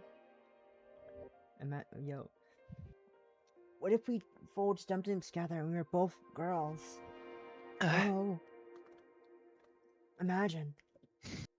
I watched it as Nico folded the pelmeni, gazing upon her slender and dexterous fingers. Ayo. Dexterous fingers? Oh my. Oh my, how lewd. At some point, she became more skilled at this than me. Once upon a time, I had been the victor in terms of pelmeni. Eventually, we folded everything. I let out a sigh. Were you a chef instead of a conqueror? We idled it about as the plenty cooked. Would you have preferred that? There are a lot of things that I'm willing to be for you, Olga. Ooh, hot. There are a lot of things you won't compromise on either. You as well. You see me as someone so strong. And you've always been strong and beautiful. And you've always been so glib. I'm always sincere, Olga. At least to you. One day, perhaps, I will become something that you need to rid yourself of. The enemies are the big landowners, the factory owners, the wealthy people who exploit the working class people. I'm fond of the finer things in life, and I've amassed a sort of wealth through the ages. I advise the imperial family. I will not be one of. I will never be one of you. She paused. Let's start with the assumption that someone is a member of the bourgeoisie. They are bourgeoisie. But you see, a bourgeois can be a communist. They must merely use their resources and connections to further the cause. It is the entire bourgeoisie class that must be removed. However, there are always individuals who are within it that have risen up alongside us. It's not like our goal is a world where people do not have anything. It is instead one where their needs are met, so they do not want for what is required to live. I'd rather think that people should be able to enjoy the finer things. Just not through the exploitation of others. Olga, you said you would support me, right? I will watch over your journey. The utopia you envision it. But you will die one day, Nico. What do you intend to accomplish in your revolution before then? Will I?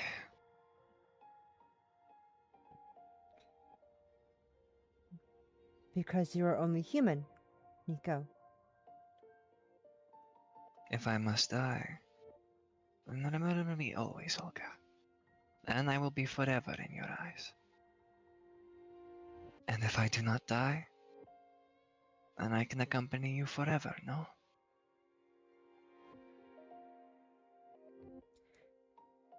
How I wish it that she could do what she said. However, I was alone in my eternity. My heart felt hollow as I thought of how one day she would not be here. If only. Imagining her future, I could not see anything but one where she died young. One day someone will shoot you, and I will cry for you. But you decided how I'll die. Would you prefer to be bludgeoning? No old age? Can you imagine yourself peacefully passing away, surrounded by your children and your children's children? Dyslexia, please read that one word correctly. Even shooting the assembly, as you did, could have led to your death. Had even one of them gotten their hands on a weapon before they were shot down. You'll die as you live it, Nico. Not such a bad thing, no? Why is that? I had to act. Otherwise, my natural lifespan might have already ended before anything started. But I won't die so simply, Olga. She caressed my cheek. I would be sad if you had to cry. The flameni finished cooking. Will you let me meet with the imperial family?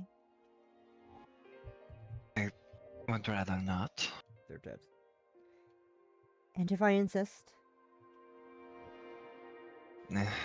What can I do about it? Mostly, I just want to confirm their state. Do you intend to continue holding them under house arrest as the provincial government did? With the civil war underway, there's no way that I can set them free. I would not advise you to let them free either. I silently apologized to Katusha, but reaffirmed to myself that the imperial family could not be let out. We're moving them to a safe house next week. Nico took a pen and small notepad out from her jacket, writing down an address before tearing it off the sheet to give to me. After reviewing the paper, I burned it over the stove. We dug into the meal we prepared. Food. The safe house that the imperial family was held at was distant from the city, a cottage located in a remote part of the woods. You would think to search there. I accompanied Nico in a car to the location. As the car left the main road, we began to slow and came to a sudden halt. The driver stepped out of the car, examining what might have gone wrong with their tires. Then, I heard a sharp beeping noise. Uh-oh. I unbuckled my seatbelt in a rush, unbuckling Nico's as well, and I threw the door open and dragged her outside the car. What is it? Somebody quickly! Another beep. Seeing that she hadn't processed my words yet, I pushed at her harshly and set her stumbling back. Hard metal shrapnel flew out in all directions, followed by burning flame. The noise filled my ears, deafening me. As something collided with my body, everything went black. When I regained consciousness, Nico was holding me in her arms. The car could only be considered a piece of scrap now, and the driver had also been removed from this earth in the blast. Who did this? Why did they do that? All sorts of questions ran through my head as I thought of what was clearly an assassination attempt. Yet as I looked toward Nico, unharmed, but disheveled, what left my mouth was another question. Are you hurt? She shook her head. No, but we won't be able to visit today. How convenient. How convenient. We trekked to the closest town and returned to Kethitz. From there, the imperial family had to be moved to another safe house, and so the week passed. The day that I finally made my visit, Nico was not present. What greeted me was red. Inside the safe house was a scene of a massacre. The father, the mother, the daughter, and the son. All had been shot multiple times. Their blood painted the ground in a grotesque work of art. Not a single still breathed. I kneeled before Kathusha and touched her hand, which had gone cold. I lifted her in my arms, the weight of the corpse like a mass of lead, and gently brought her to a bed within the safe house. With her eyes now closed, the blanket carefully placed it over her body to hide the wounds. She almost looked like she was sleeping. Only the little princess would ever wake up.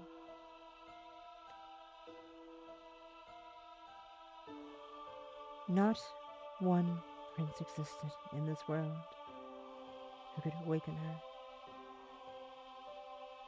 My chest swirled with murky doubt. I didn't want utopia. I didn't care for people. In reality, what I wanted, the dream for myself, and myself alone. The fulfillment of a promise for myself, and myself alone. If the bloodline of Vasa left in my care livid on in the gilded cage, then I was happy. If the land she left me prospered, then I was happy. After all, that meant that I had done well. I had done what she asked me to. And that was but a thing that would make me happy. I wanted a selfish world where everything I wanted continued forever, even as I died around me, time and time again. Now, it could not continue again. Not a single descendant would find me again and ask me to join them. Not a single little princess would laugh and smile in my presence. One day, someone will shoot you. The only one left in my world was someone who was going to get herself killed. I wondered when this land became a place where so much pain gathered. I suddenly thought to myself that I should leave. I should abandon the only place I knew and leave. If people wanted, I would take her with me. That ugliness overflowed from my heart.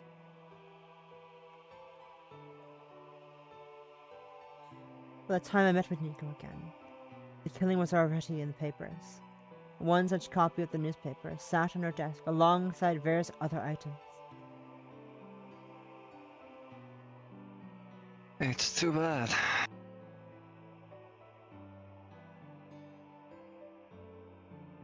I've had my overzealous subordinates punished for it. But I understand why they did it. We're in a war that we cannot allow to spread. How could such a weak link be left alive? The other side is already lost. Their morale is gone. Then, I realize it as I look at her smiling eyes.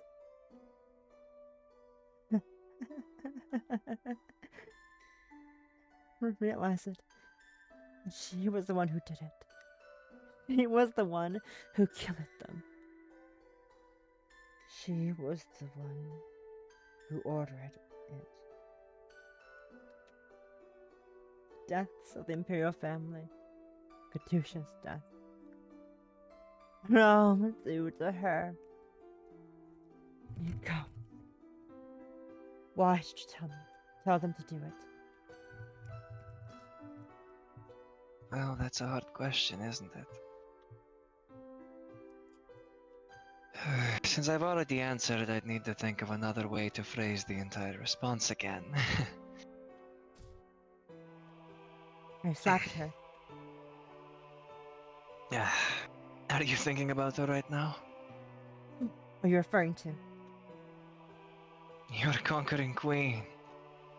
Or is it your little princess?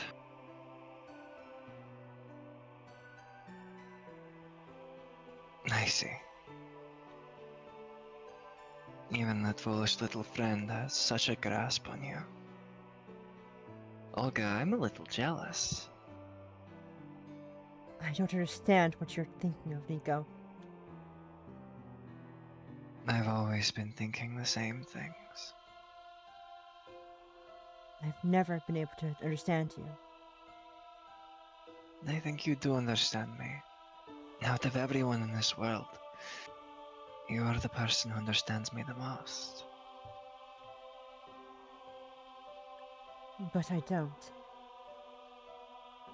I love you, Olga. Oh, pardon me. Unable to respond.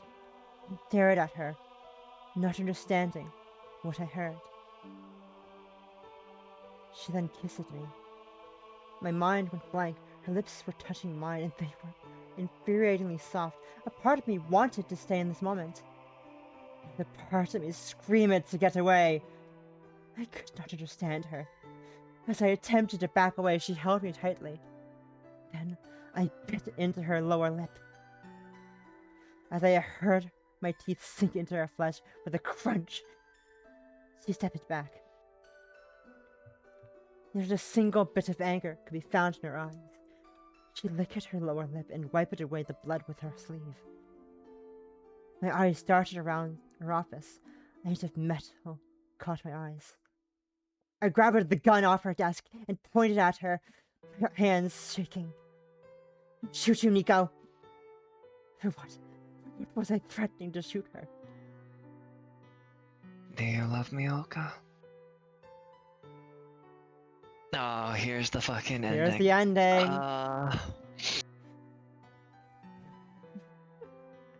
What do we say? Do we love her? Do we not? We could start with the love her ending and then go to the don't love her. Or we could do the inverse. We could do the inverse of No, what we did what, last what, time. what are we Up to you, feeling? What are we really. feeling? What are we feeling, guys? I'm down with whatever. I'm down for whatever. God. Okay, Mia says don't love her. Okay. All Well, right. then. I don't love you. But why was it that I could not shoot? My hands trembled, the muzzle of the gun moving uncontrollably as I placed my index finger upon the trigger. Nico took a step closer. I could not shoot. She grabbed the barrel of the gun, steadying the gun so that it pointed straight at her heart. I could not shoot. I understand. She smacked the gun out of my hand, causing it to fall to the ground with a clatter. I knelt to the ground as my left leg gave out from underneath me, hot pain spreading from where a bullet had pierced through my flesh. She leaned it down and smiled, patting my head. She grabbed my shoulders and pulled me down to the ground. As my head hit the floor, her hands wrapped around my neck. She strangled, straddled my hips. Olga, you can't die. You don't die.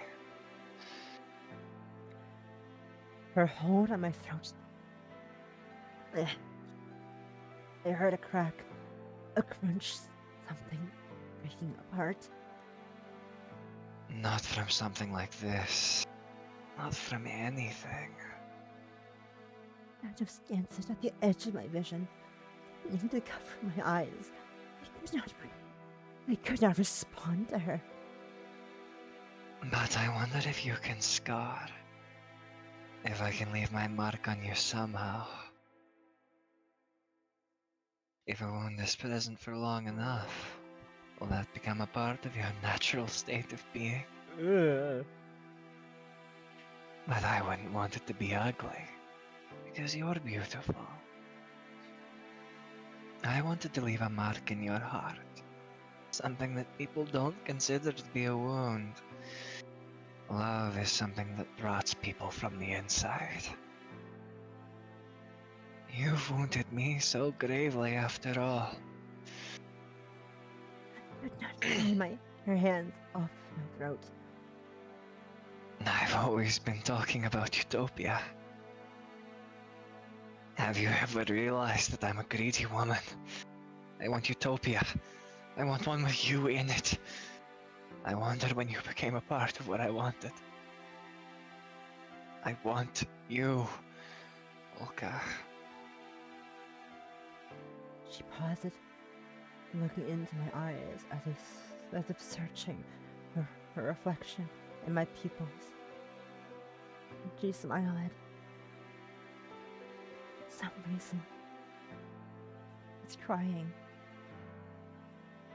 You not love me at all. I reached out a hand and wiped away a tear that had rolled down her cheek. With a fading consciousness, I watched it as she grabbed the gun from the ground and pointed it at me.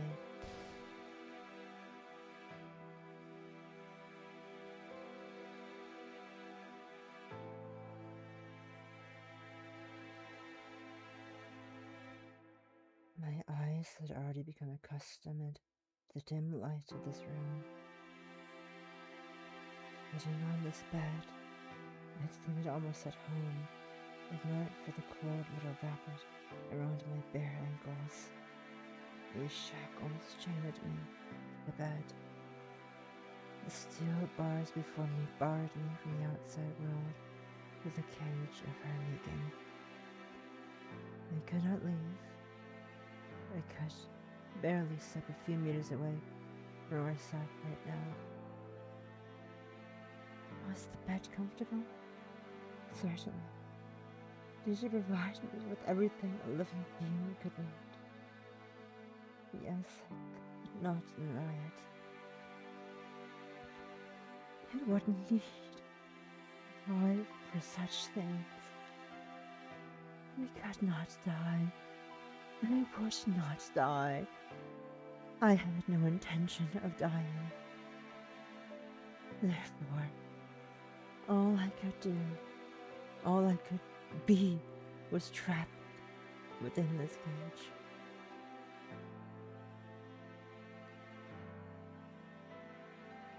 Was hers, and hers alone.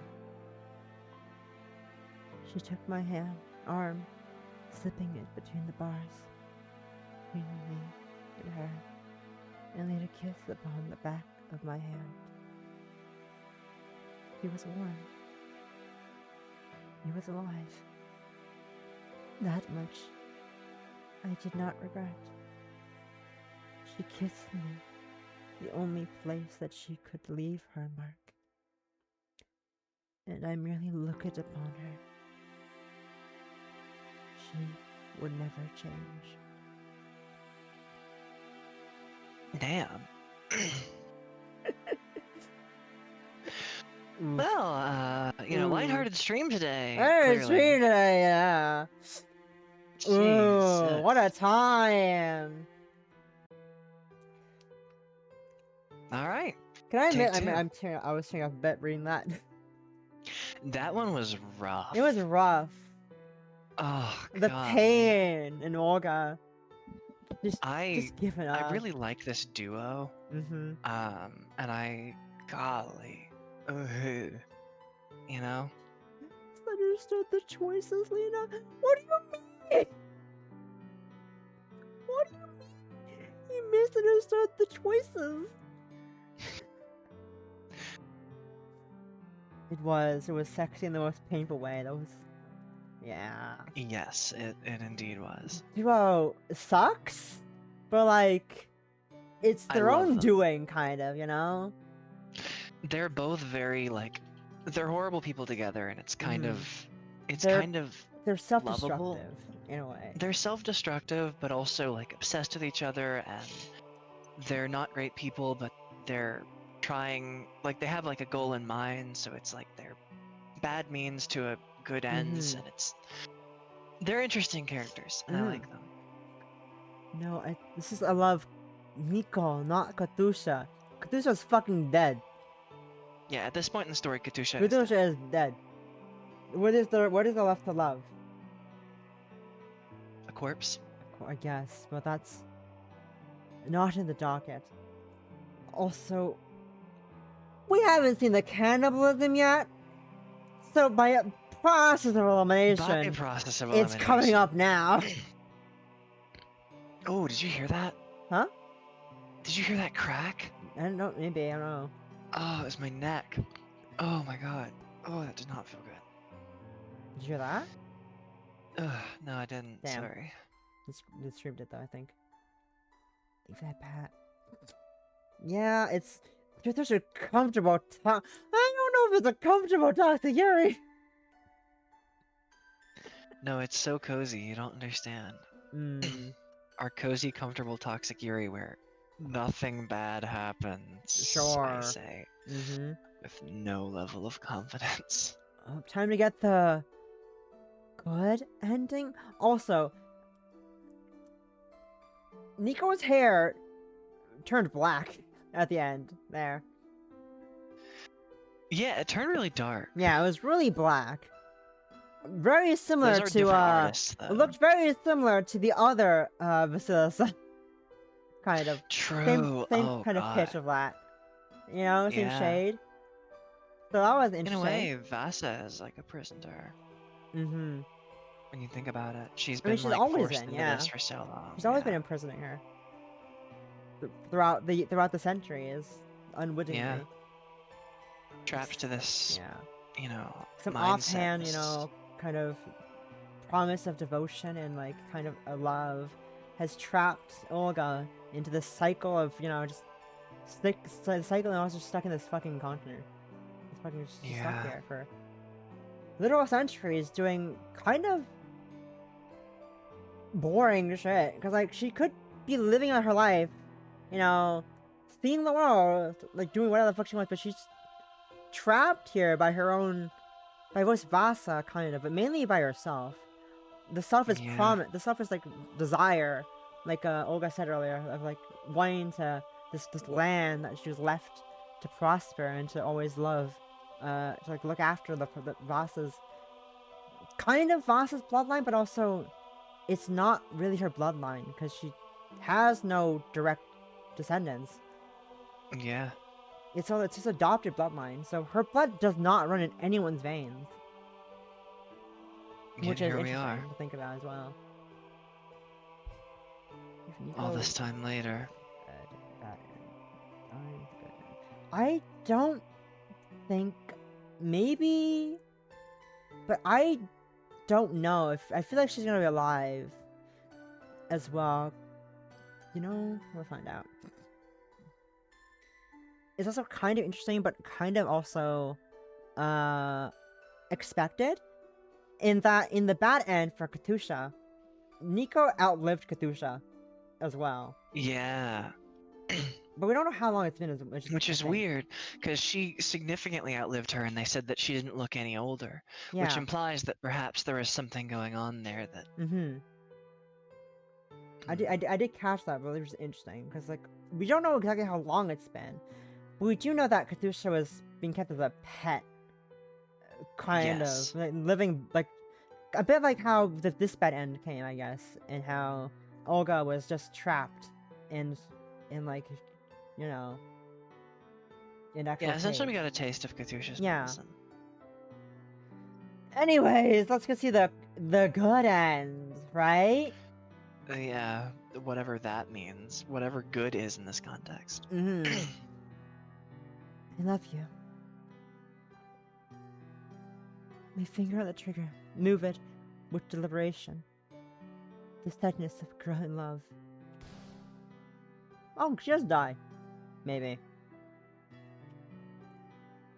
I shot her through the heart. She could be what I wanted forever.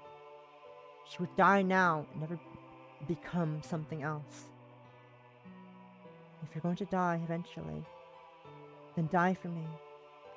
I'll have your life and your death. I was done with everything.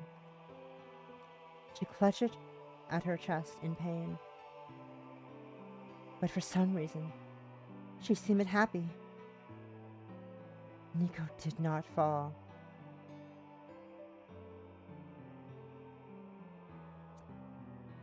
Instead, she took her hand away from her chest as she held a crumpled bullet in her palm. Her front was covered in blood, but there was no wound.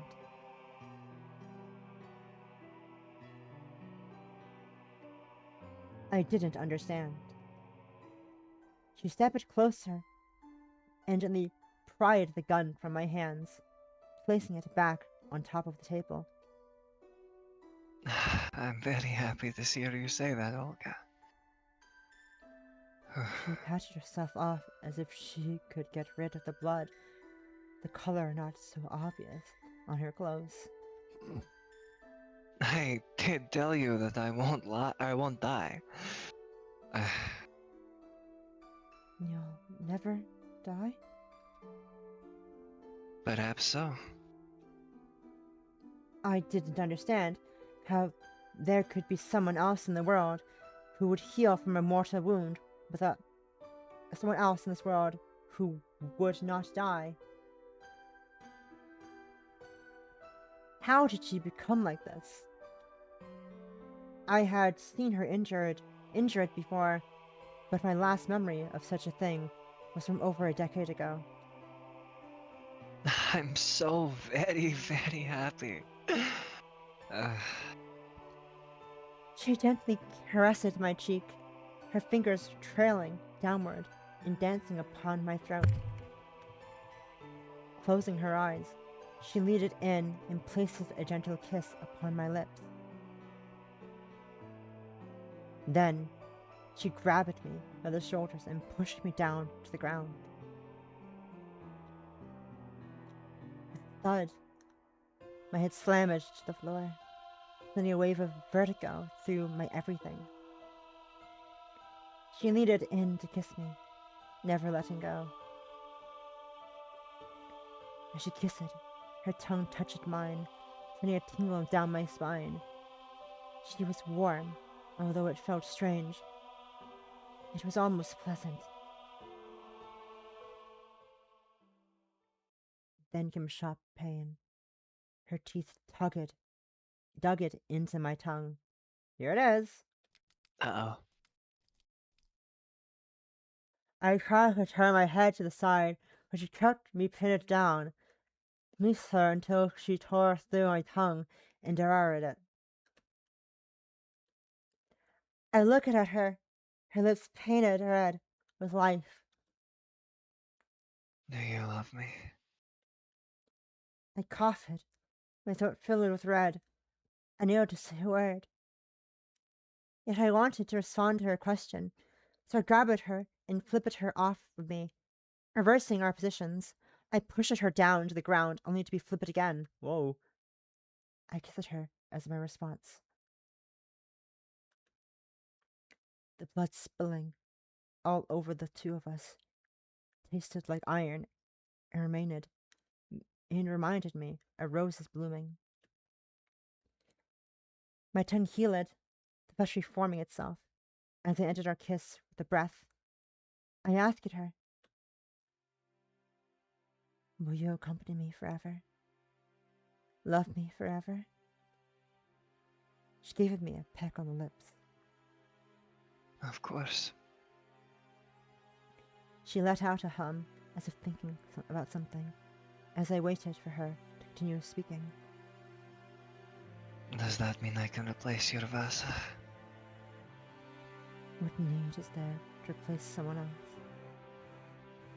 The only person in my eyes at this moment was her. The only person in this world who would stay with me and live forever. The only person who could fulfill such a promise was her. And I loved her. I loved her, so I wanted her to be mine alone in life or death. I wanted something to become my everything and make everything easy again. This woman, who I had spent so much time together with. This woman who loved me. This clever, mad woman. I loved her. I was comfortable with her. I was happy. Was it not allowed for me to spend an eternity with someone who loved me? You alone, Arnika. I will make you akin to God. She laughed. Then you too shall be my god. Our love is God. Oh no, Our oh love no, is not God. this, not this. The Sorry. eternity that I yearned for was within my hands, quite literally within my grasps. The curse bubbled within me. I was so terribly happy. Our love is God. I kind of like that ending. I'm gonna be Our so love real is with you. God. Our love is God. Our love is God. You need to stop fucking with me. Once upon a time, in a land to the far north, a little girl found herself lost in a snowy day. As a result, she experienced many, many things, yet all things came to an end.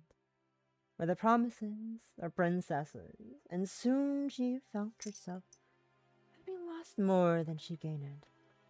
Oh, if only such happiness could last forever, the little girl said.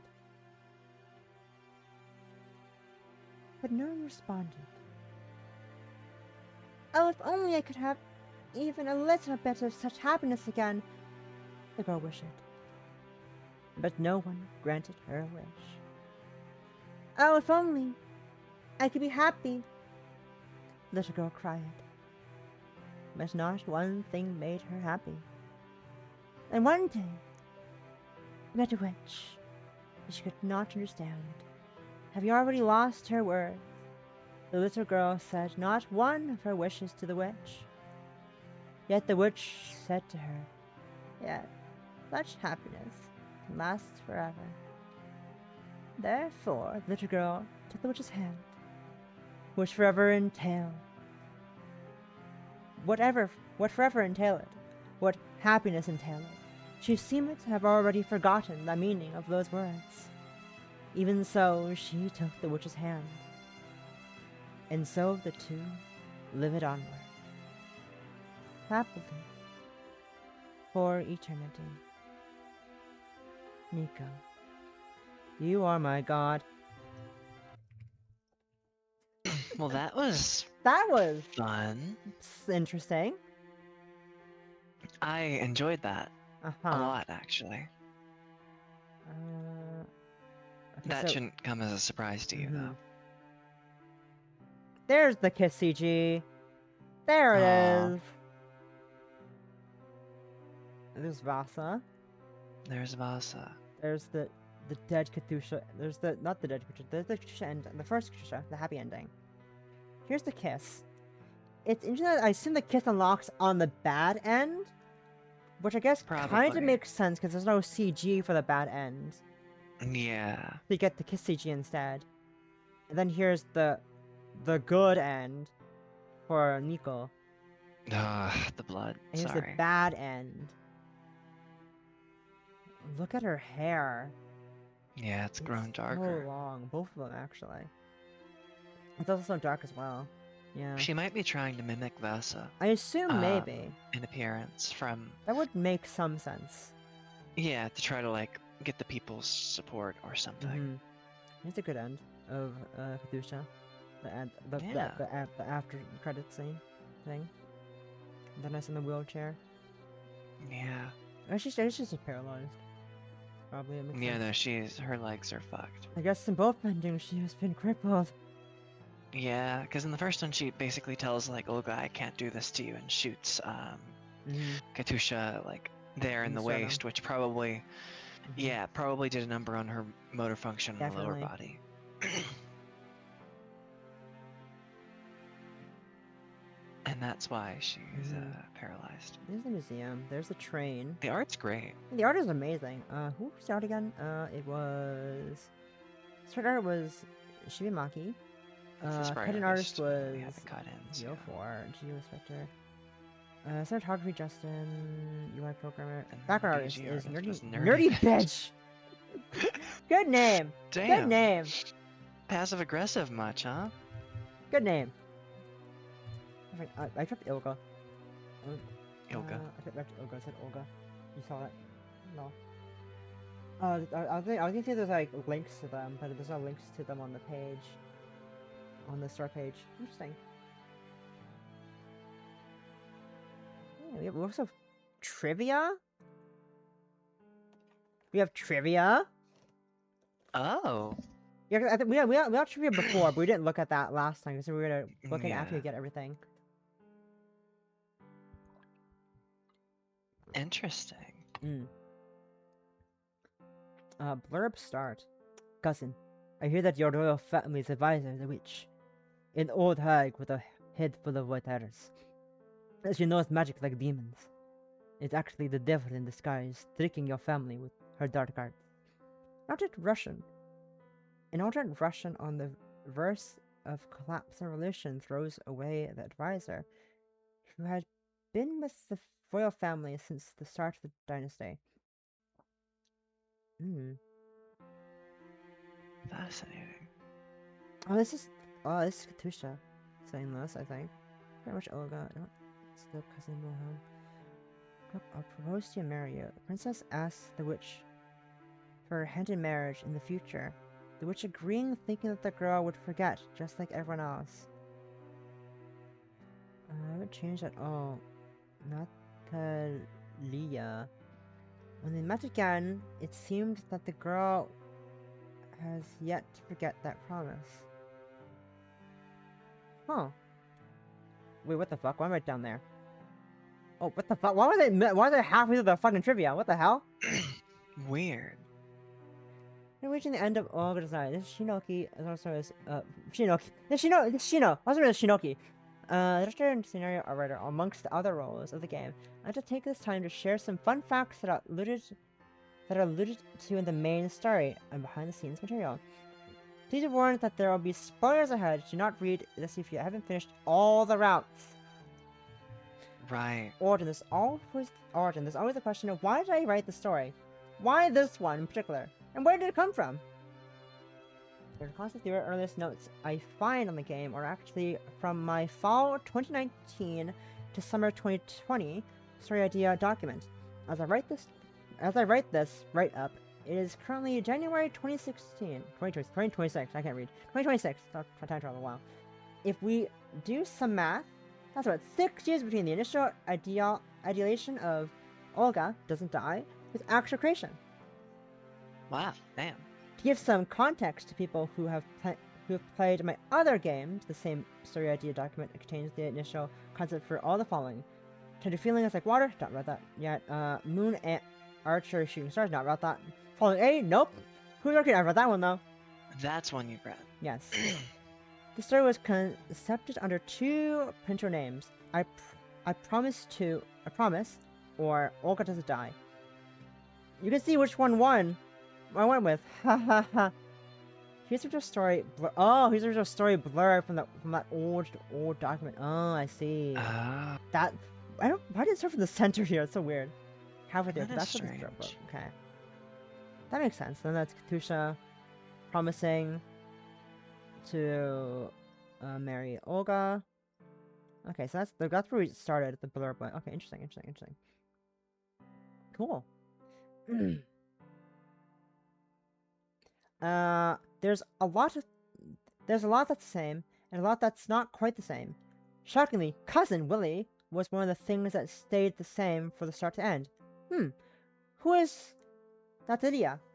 I think you could probably guess, but I'll go into that a bit more later. History.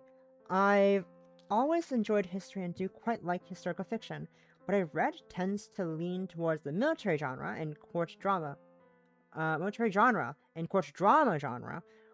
I don't think Olga Doesn't Die counts as either, it being more of an emotional drama in my opinion.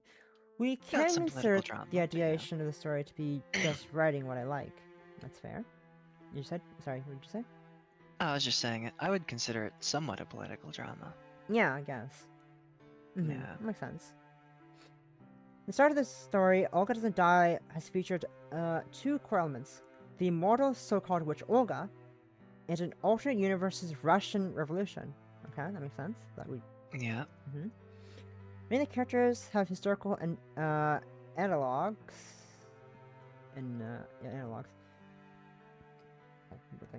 But I won't bother naming them since I would prefer it. Our cute girls stay cute girls in your hearts. I'll say outright that Katusha doesn't have one. Essentially, Okay. since he's not a cute girl, Sasha is loosely based on Tsar Nicholas II. I think it's really funny because I can see some of the analogs. It would seem that my guess is Olga is Rasputin, Of course. and if I were to guess, Nico seems like Stalin or Lenin. Lenin died really early on, and it's a weird thing of like, of course there's no immortal Russian dictator, but during the Russian Revolution, Lenin, Stalin, and Trotsky were the main 3 sort of figureheads you'll see a lot. What ended up happening was, as the revolution carried on and the 2 parties that were like kind of under Lenin's rule was the start of things, and things were working out somewhat well, but then as Lenin eventually kicked the bucket, his 2 lower, like the people directly below him, Stalin and Trotsky, kind of vied for power, and we know who eventually won. Trotsky fled to Guatemala and was then eventually assassinated by Stalin. He sent someone to kill him there. And so it's a situation of like, I believe it was probably, if I were to guess, she's one of those two. She's kind of that, like, she's not exactly like either of them, and the story's not precisely the same. It's an alternative retelling of the Russian Revolution, but she's basically kind of like that Stalin or Lenin parallel. But from her hair color, she looks much closer to Lenin. Her appearance is closer to how Lenin looked in history, and he was the original one in charge. Who, if he hadn't died, probably would have done okay, better than Stalin, that's for certain. But he himself had his own problems. But that's not neither here nor there. Yeah. But yeah, Mimi kind of made that connection really quickly. Yes. Near the start of the game of Rasputin and Olga, because of the drugging scene, right? That's the scene where she gets chopped up and thrown in the river, Yeah, which that's is the main exactly what thing. happened to Rasputin. He got drugged with bad wine, chopped up and thrown in the river near a villa that a bunch of people in the palace had done after they had said, and I quote, you know how they were like, oh, don't seduce the emperor next time?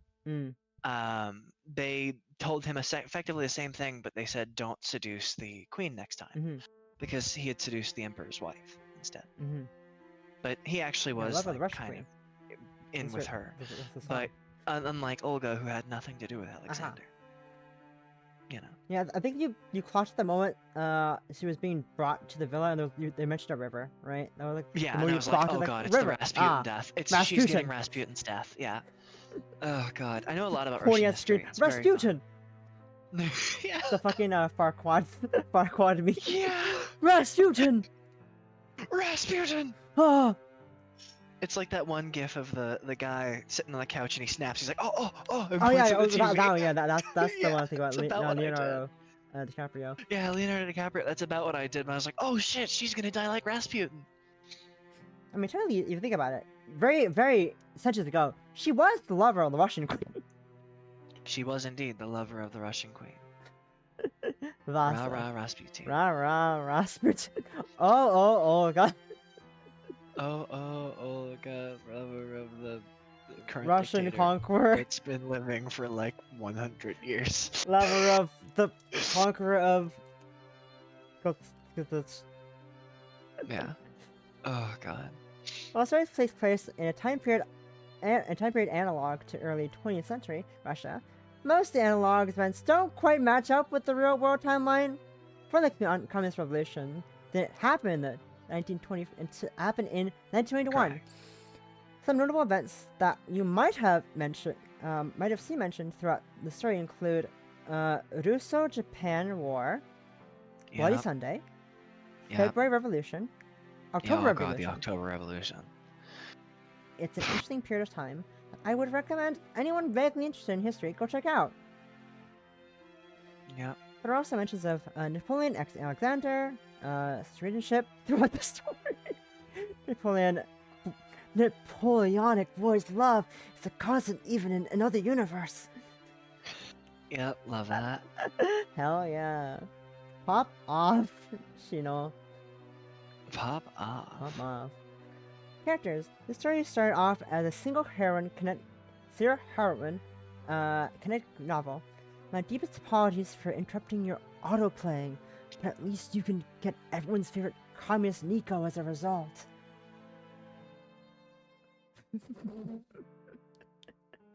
That original plotline was largely encapsulated by Katusha's round. And naturally, that original heroine was Katusha, but with a different name that you saw in the earlier initial idea blurb.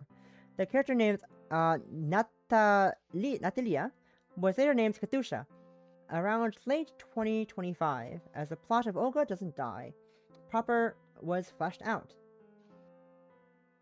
The name Katusha, or rather, Ekaterina, was chosen as a nod to Catherine the Great. Makes sense. Similarly, Nico's character, the revolutionary antagonist of our Little Princess story arc, existed in the original plotline, but as unnamed and certainly not a love interest. During Nico's character design, and thinking about her friendship with Olga in Act 2 of the story, it felt only natural to make her another love interest, but I didn't expect to end up reading Marx, the other, and other such literature to write her out as a adult. Her name? Well, it's a princess name. Yep. That's Olga. That's Olga. She's always just been It's Olga. always just been Olga. Yeah, Marx is good. I recommend it. Mm. I've heard many things about Marx. Many things. Yeah. Mm-hmm. Yeah, why am I being pinged? Is it important? The answer is no. If I can't find it, there's no, maybe it is. I'll check that out after Romans in the stream, anyways. Yeah.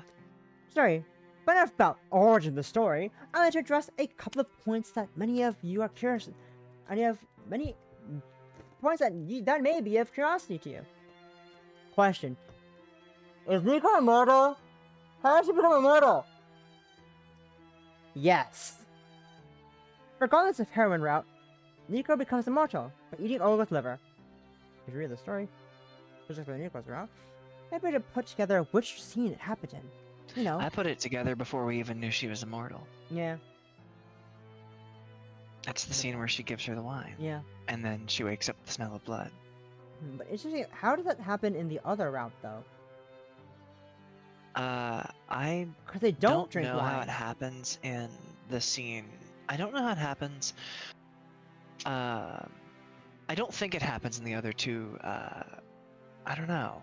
Because it said regardless of the heroin route. Regardless of Hero's I don't know how route, she Nico does it early becomes on. immortal by eating Olga's liver. So it doesn't happen during that scene.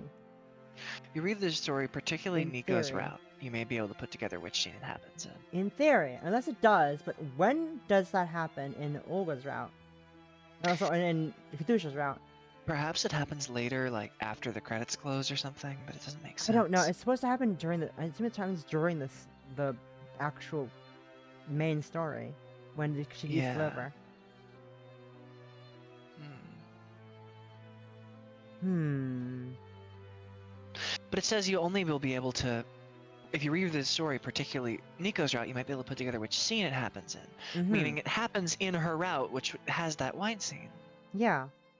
But The one scene doesn't happen in. in the other route, I don't think it does. We can come back to it in it a doesn't. second. That's the thing. What's the? That's Wait a weird. second. I'm just gonna load this up real quick just to see what happens when we get home. Anything in particular note happen when we get home? Ah, I enjoyed the wine with Nico into the evening, and she stayed the night. It's not noted it's not in noted. the other route. It's It's not just noted. passed right over, It's but it glossed happens. over. So it is that She's scene. immortal in Okay. both I just forgot that runs. they did have wine still. I didn't realize they did. Yeah, I I blanked do. on I it. do know that. I do remember that she just that Olga Yeah. just goes home instantly.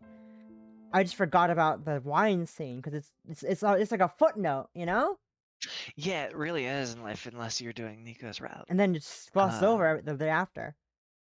Yeah. Fun. I like that. Okay, so we know I now like at that. least. That's I just cool. remember the title. It was the same thing. Just so I know the title. Okay, that makes sense though. That makes sense. So Yeah, it does. no, So we were correct. It just. Yeah, it is the the fact that it's wine glossed scene. over It's is just the they point. just make it very obvious in Mhm, Nico's route, because that's where like you're supposed to learn that. So that means so this. Yeah, there's a huge route. But so yeah, it does make a lot more sense how Nico outlived Katusha then, like proper. Yep, and how she was described as still looking as Mhm. young as the I day. had a that, feeling that you she know, before. that was gonna happen like when we got to that Same. point that she was That's immortal. where the cannibalism comes in. Yeah, it's just a footnote. It's kind of glossed over in actually it Yeah. isn't mentioned literally at all in Katusha's route. Very clever. Like, you know, it's fun. Anyways, okay, what's next? How old is everyone by the end of the story?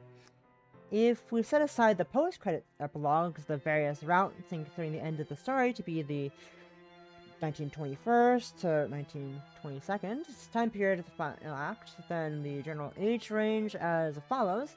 Nico is in her mid-30s, Katusha is in her mid-20s, Olga is many hundreds of years old, but become mortal in her late teens, unspecified. Fair? So assumedly like 18 to 19. Yeah. What does Olga's immortality encompass? Hers is a powerless form of immortality. It does not give her strength or magic. She cannot improve her physique either. Each time she is hurt, she feels pain. All she has is eternity. Unaging and forever healing life. That's why she's afraid of things like drowning and being buried alive. Being hung would generally be a problem as well, as rope phrase. The more severe an injury is, the more quickly the healing factor kicks in. Oh. I guess that makes sense. Because the tongue kind of took a bit longer to heal than a bullet wound did. Yep. And little paper cuts she had took a few minutes. Yeah. She's somewhat learned to dissociate from the pain, but she would much rather not get hurt at all. There's a certain level of mental strain to her existence. I think that should there be no one by her side, she will one day go to sleep forever. Interesting. Interesting, yeah. Yeah, that does make sense that she does not gain muscle because, or gain like any physique, because in order to do that, you literally tear your muscles, and they repair themselves in that teared state. But Indeed. since they repair fast, kind of faster than normal, they won't repair in that teared state. Yeah. No, they return her to her previous state. Which is interesting, which makes sense. That did make sense. That's where she should repair the pipe, and like, I'm weak still. Teens is really not the great time to become immortal. Like, you can't do much with a teen. Right? Like, an average teen isn't much in general, like physique-wise, or you know. Yeah. Can you summarize the history of Muscovy? Nope. No. Its history as a nation known as Muscovy starts with before it became an empire. Muscovy is initially just another state in the land that would eventually become the empire. The empire's original form is such a large swath of various territories and principalities being invaded by barbarians from the south. Hundreds of years before the main story, Vasa, that is Vasily the Great, proceeds to conquer and unite the various territories and principalities while driving out the barbarians invaders. Only before she can finish her conquest, she dies. Her adopted son, Urudik, takes her mantle and completes her ambitions.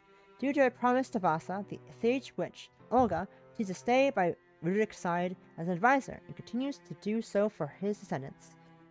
At a certain point, a series of war-filled times led to a madman being enthroned as Emperor of Muscovy.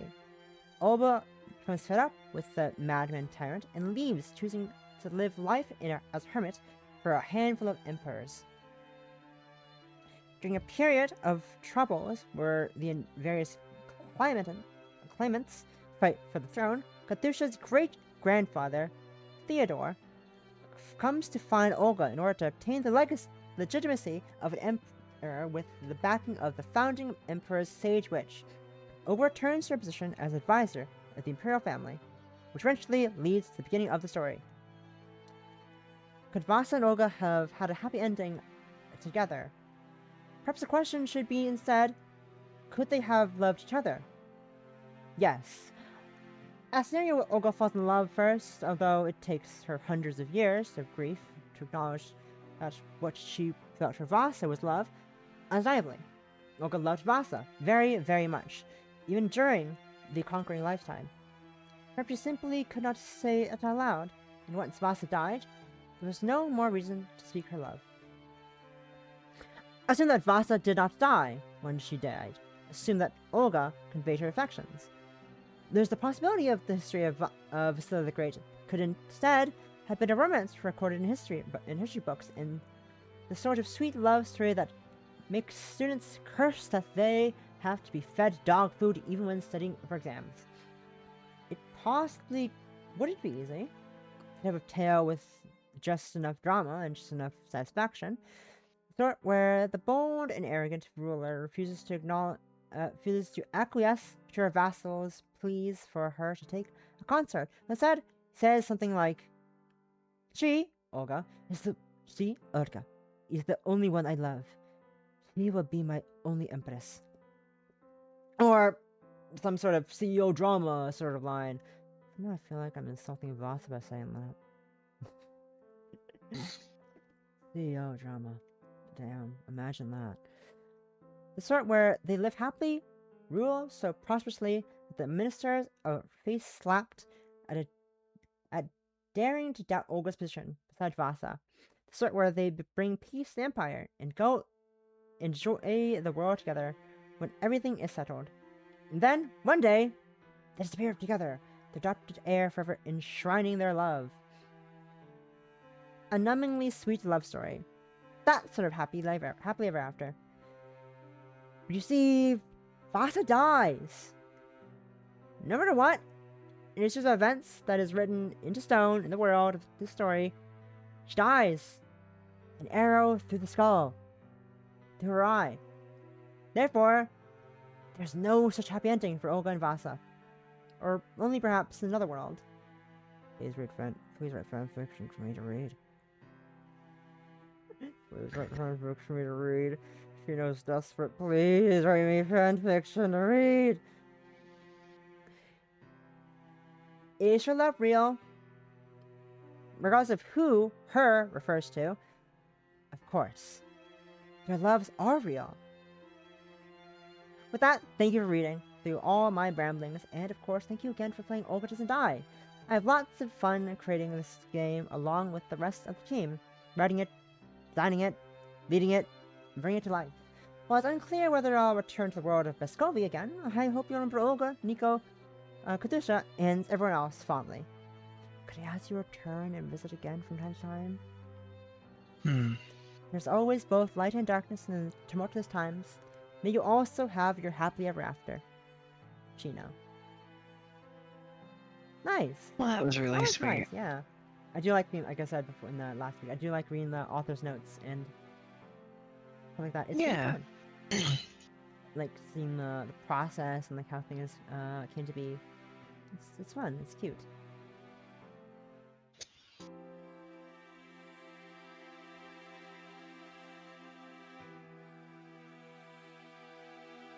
Could we have a poly ending? I don't think that would be possible. I don't think Nico would No. allow a poly route. Nico is a bit too revolutionary for that to work. Also, she's a bit too possessive. That too. Of Olga. Yeah. That was a good read. Thank you, Ken. Yeah. For drinking, and thank you, Shino, for the voice story. It was a pleasure, and I'm so glad to be here. Yeah. Thank you, Shino, for writing this beautiful story with wonderful characters that encapsulated such an interesting history, an alternate history of a very interesting history already. So I moved over to the chatting screens. As I'm trying to find where your food tech is on this page of giant sources I have. Where the fuck are you? I can never know where things are. Choose browser. And then I need. Where are you? Maybe where the fuck are you? I'm there you nowhere and everywhere, all at Found once. you. Good anthem plays, yeah. Yeah, that was fun. And I guess. Yeah, it was fun. It was fun. It was fun, even though it was horrifying in the end. I had quite a lot of fun. Same. I really enjoyed it. Except for the disgusting sounds I'm making with my mouth. It was good though. I really enjoyed it. But yeah, that was Olga Doesn't Die. A very, very toxic story. Oh yeah. Well, like, we came in knowing that, so we're not surprised by that. And it was a really good read. And if you're curious about the endings, other endings, even though we did just finish the game, we've gotten all the endings. If you're curious about it, go to the game yourself. It is free on itch.io. Again, it is linked in the chat and also in the YouTube VOD description. It is a great read. If you're not reading online, if you're not reading out loud with people, it would take I'd assume take about like 2 to 3 hours to finish everything. Maybe like 4 to get all endings, because like it's Yeah, I can see that. It's realistically not that much to read, but due to the nature of live streaming and reading aloud, it will obviously take longer than reading in your head and such. But it is a great read. I'm definitely gonna read it on itch when I have free time. But yeah. Any party words, Mimi? Stay on drugs, don't do school.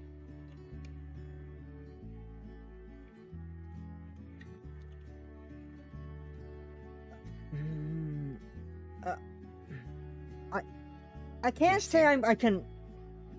I can endorse those words. Can't say I can endorse those words.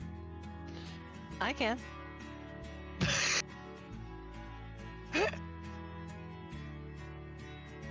Anyways, thank you all for joining us on the stream tonight. Yeah. Okay, we're gonna head to don't, you're getting blocked. You're getting blocked, I think.